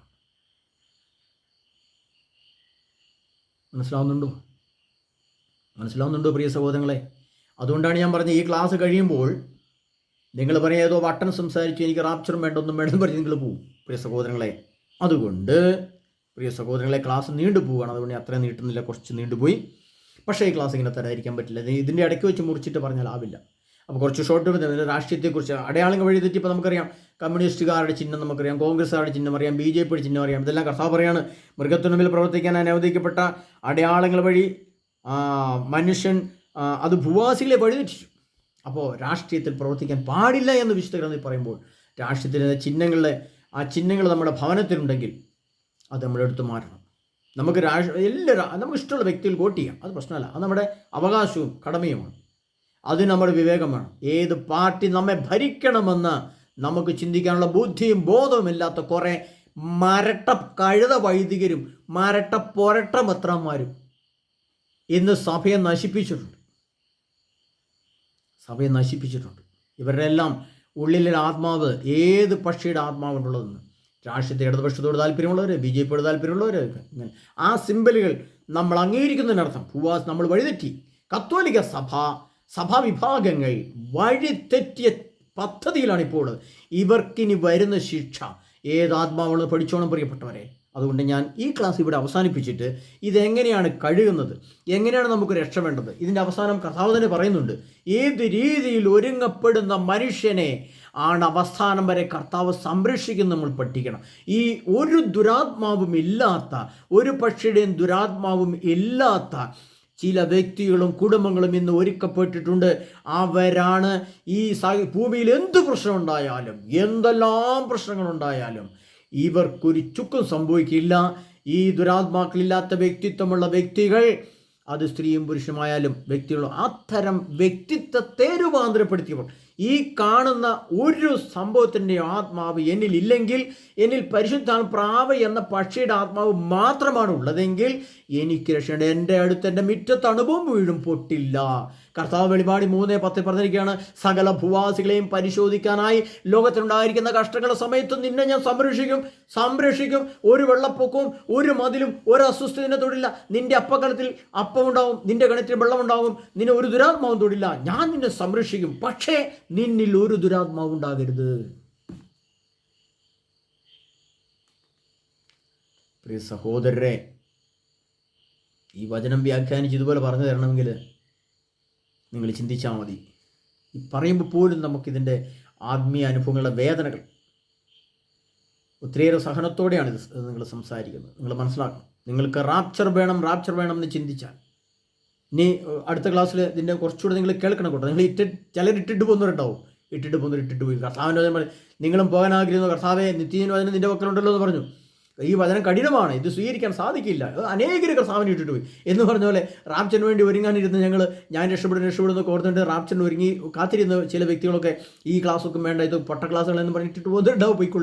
പോയിക്കൊള്ളുക. അന്ത്യവിധി ദിനത്തിൽ 2027-ലും 2029-ലും 2033-ലും 2034 ഫെബ്രുവരി 15-ാം തീയതിയും ഈ ക്ലാസ്സിൻ്റെ ഗുണം നിങ്ങൾക്ക് ചെയ്യും. ഒരുങ്ങണമെന്നുള്ളവർക്ക് തൻ്റെ ചുരിദാറുകളും ബർമൂഡകളും മൊബൈൽ ഫോണുകളും ഈ ടെലിവിഷൻ സംവിധാനം, ന്യൂസ് പേപ്പർ. എന്താണ് ന്യൂസ് പേപ്പർ വായിക്കാൻ പാടുണ്ടോ? അതൊക്കെ ബൈബിളിലുണ്ട് പ്രിയപ്പെട്ടെ. അതിനെ ഇത് നമുക്ക് മനസ്സിലാക്കണമെങ്കിൽ എന്താണ് ഈ ഇൻ്റർനെറ്റ്, അല്ലെങ്കിൽ ഈ ഇതെന്താണ് നമ്മുടെ ടച്ച് ഫോൺ എന്താണെന്ന് ഒക്കെ ബൈബിളിലുണ്ട്. സക്രിയ പറഞ്ഞ പുസ്തകം നിങ്ങളൊന്ന് വായിച്ചു നോക്കാം. അടുത്ത ദിവസം ക്ലാസ് വരെ നിങ്ങൾക്ക് അതിൻ്റെ ഡീറ്റെയിൽ പറഞ്ഞുതരാം. സക്രിയ 5-ാം അധ്യായം 5:1 മുതൽ 4 വരെ. വീണ്ടും സക്രിയ പ്രവാചകന്റെ പുസ്തകം 5-ാം അധ്യായത്തിൻ്റെ 5-ാമത്തെ വചനം മുതൽ 11 വരെ. നിങ്ങൾ അതിൻ്റെ ഇടയിലെ രഥങ്ങൾ അതെന്താണെന്ന് നിങ്ങൾക്ക് അറിയില്ല, ഞാൻ പറഞ്ഞുതരാം. ഇന്നത്തെ ഒന്ന് വായിച്ചു നോക്കുക പ്രിയപ്പെട്ട സഹോദരങ്ങളെ. എന്താണ് ഇന്നത്തെ ഭീഭത്സമായ സംഭവത്തെ ദൈവമായ കർത്താവ് എഴുതി വെച്ചിരിക്കുന്നത് പഠിച്ച് മനസ്സിലാക്കിയതിന് ശേഷം അടുത്ത ക്ലാസ് നിങ്ങൾക്ക്. പിന്നെ ഇതിൻ്റെ കഴുകൽ, മറ്റു കാര്യങ്ങൾ, ഇത് ബാക്കി ചില നിഗൂഢ രഹസ്യങ്ങൾ നിങ്ങൾ അറിയേണ്ടതായിട്ടുണ്ട് റാപ്ചർ. എന്നാൽ ഇതിൻ്റെ അവസാനം ഞാൻ പറഞ്ഞല്ലോ ആദ്യത്തെ ക്ലാസ്സിൽ പറഞ്ഞ ഒരു കണ്ടൻറ്റ്, ഒരു ഗുളിക ദൈവമായ കർത്താവ് വിശുദ്ധ ഗ്രന്ഥത്തിൽ എഴുതി ഒരുക്കി വെച്ചിട്ടുണ്ട്. ഒരു ഗുളിക കഴിച്ചാൽ നമുക്ക് ഇതിനെയൊക്കെ നിഷ്പ്രയാസം അതിജീവിക്കാൻ പറ്റും. ആ ഒരു ഗുളിക, ആ ഒരു ദൈവവചനം അതുകൂടെ നിങ്ങൾ കേൾക്കണമെന്ന് ഞാൻ ആഗ്രഹിക്കുന്നു. അടുത്ത ക്ലാസ്സുകളിൽ നിങ്ങൾക്കത് കൂടെ തന്നെ ക്ലാസ്സുകൾ ഒത്തിരി നീണ്ടു പോകുമ്പോൾ നിങ്ങൾക്ക് അസ്വസ്ഥ ഉണ്ടാകുന്നതിനാൽ ദൈവമായ കർത്താവ് നിങ്ങളെ അനുഗ്രഹിക്കട്ടെ. കർത്താവായ യേശു ക്രിസ്തു നിങ്ങളെ സംരക്ഷിക്കുമാറാകട്ടെ. ദൈവത്തിൻ്റെ പരിശുദ്ധാത്മാവ് നിങ്ങളിൽ നിറയുമാറാകട്ടെ. റാപ്ചറിനൊരുങ്ങുന്ന ഓരോ വ്യക്തിയും ഈ വചനത്തിൻ്റെ ഭാഗങ്ങൾ എടുത്തു വെച്ച് വായിക്കണം. പിന്നീട് കേട്ട് മറക്കരുത്. ഈ പറഞ്ഞ വചനങ്ങളെല്ലാം നിങ്ങൾ മൊബൈലിൽ നോക്കിയിട്ട് ഓരോ വചനം എടുത്ത് വെച്ച് വായിച്ച് ശരിയോ തെറ്റോ എന്ന് നോക്കണം. അതുകൊണ്ടാണ് പാപഹേതുക്കളെ കൺമുമ്പിൽ വെച്ചുകൊണ്ടും ഓർത്തണം. കണ്ണിൻ്റെ മുമ്പിൽ എന്താണുള്ളത്, കാതിൻ്റെ മുമ്പിൽ എന്താണുള്ളത് ശ്രദ്ധിച്ചുകൊള്ളുക. അടുത്ത റാപ്ചറിൻ്റെ ക്ലാസ് ഏതാനും ദിവസങ്ങൾക്കുള്ളിൽ നിങ്ങൾ ഇതിൻ്റെ 3-ാം ഘട്ടം തരുന്നതായിരിക്കും. അതുവരെ കർത്താവായ യേശു ക്രിസ്തു നമ്മെ സമൃദ്ധമായി അനുഗ്രഹിക്കട്ടെ. ആമേൻ.